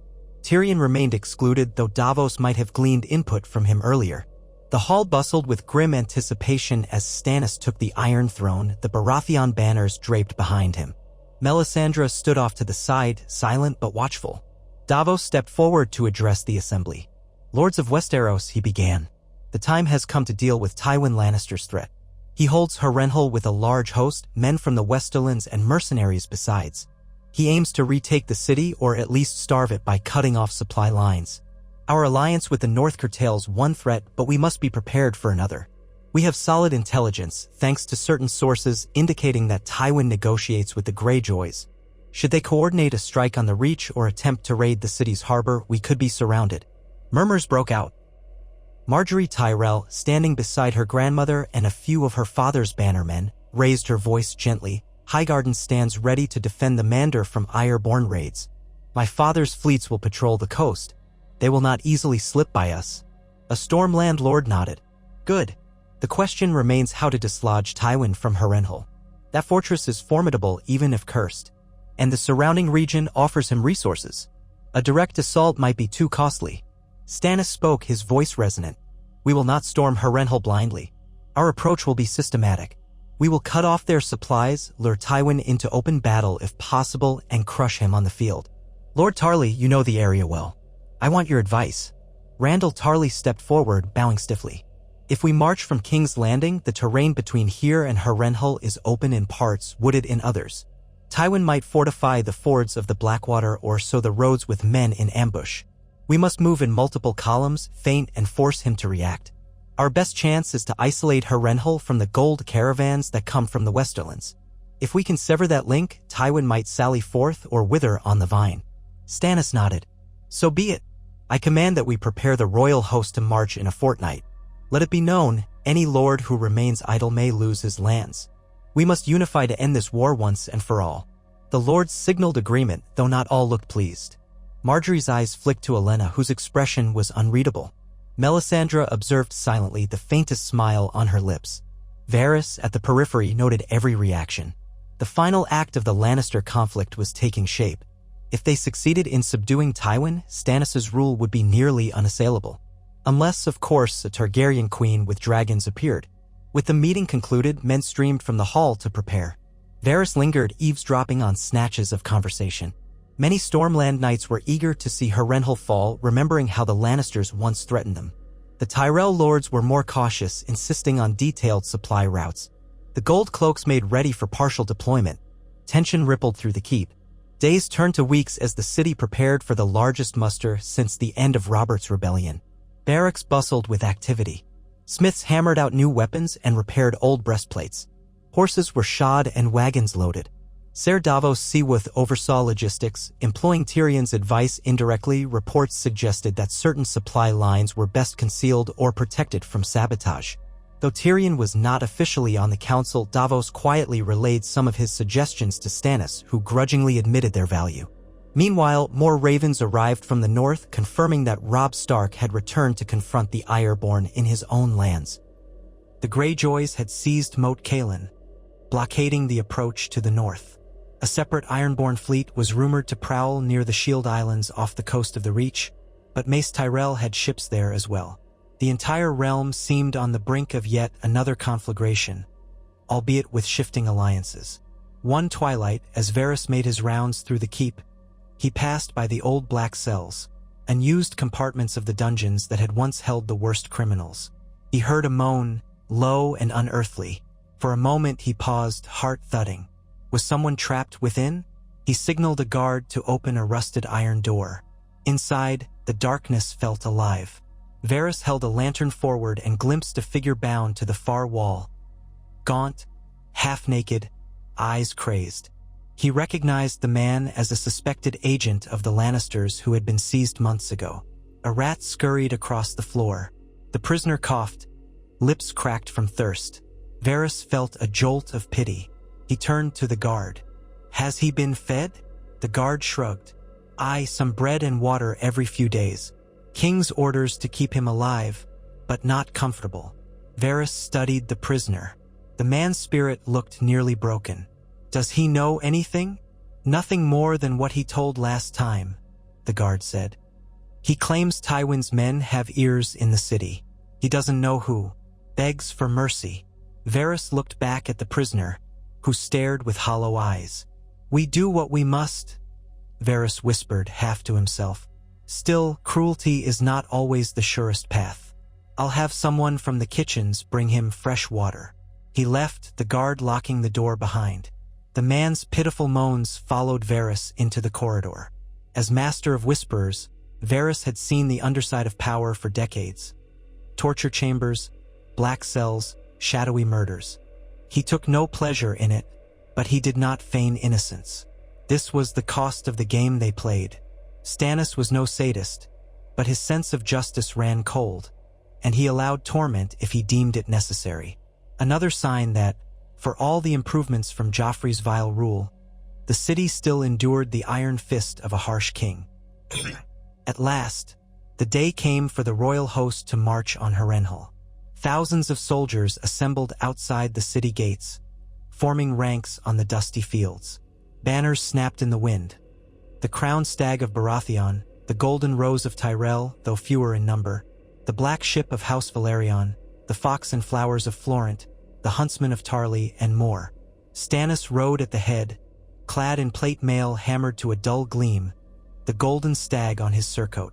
Davos was at his side wearing simpler mail. Marjorie Tyrell stood atop the city walls with her grandmother, watching the column snake its way north. They had decided she would remain in King's Landing as a show of good faith, and as a potential hostage if the Tyrells ever considered treachery. Melisandre rode with the king. Her presence caused a stir among the men, many of whom looked to her with a mixture of awe and dread. Some whispered that she could conjure shadows to slay Tywin in his bed. Others prayed she would not anger the old gods around cursed Harrenhal. Varys observed from the ramparts, expression neutral. He would remain in the city as his skills were needed to keep order and gather intelligence. Stannis gave no grand speech. He merely raised his sword once as the horns sounded. The host began to move, a river of steel and flesh, banners and hooves. Dust billowed around them, drifting over the field. King's Landing's gates yawned wide as the throng flowed out. Daylight glinted off helmets and spear points. The city's fate now rode with them, seeking to stamp out the last major Lannister menace. If they succeeded, the realm might finally see peace until the next crisis, be it a Targaryen invasion or a renewed Greyjoy offensive. Varys lingered on the ramparts until the final wagons disappeared into the horizon. Then he let out a breath he had not realized he was holding. The capital was left with a garrison sufficient to maintain order, but hardly enough to repel a major assault. If Tywin somehow slipped past the marching host and attacked King's Landing, it could become a bloodbath. But that was the risk. The alternative was letting Tywin grow stronger at Harrenhal. Turning away from the dusty plains, Varys made for the Red Keep, mind already spinning. He would watch over the city in the king's absence, keep an eye on Marjorie Tyrell, ensure that the faith of the Seven and the Red Priests did not collide in open conflict, and track every raven that arrived. He told himself that it was all in service of the realm, that House Baratheon under Stannis offered the best hope for stability. Yet deep inside, a small voice wondered if the realm's best hope might still lie far across the sea, waiting with 3 dragons in Slaver's Bay. But the die was cast. This was the reality he had shaped by choosing to back Stannis over Daenerys Targaryen. One day, that distant queen might come, and the realm would face an even greater reckoning. For now, the city would wait, holding its breath to learn whether Stannis Baratheon, with shadows and steel, would crush Tywin Lannister and finally end the War of the Five Kings. Varys resolved to do everything in his power to keep the populace safe. If that demanded more cunning, more secrets, more quiet interventions, then so be it. He had walked the path of shadows for years. One more stretch of darkness would not deter him. He paused on a balcony that overlooked the city once more, letting the breeze stir the folds of his robe. Evening light gilded the rooftops. At the edge of his hearing, a distant chant rose from one of the squares, Red Priests singing praises to Lawler. A faint, uneasy echo of the world Stannis was bringing forth. And so the realm turned, inch by inch, on the pivot of a single choice. Varys had backed the Master of Dragonstone rather than the last Targaryen. The future churned with possibilities. Yet in that moment, all Varys could do was gaze upon the city he strove to protect, uncertain whether it would one day curse or bless him for the path he had chosen. Only time, cruel and inexorable, would reveal the final toll.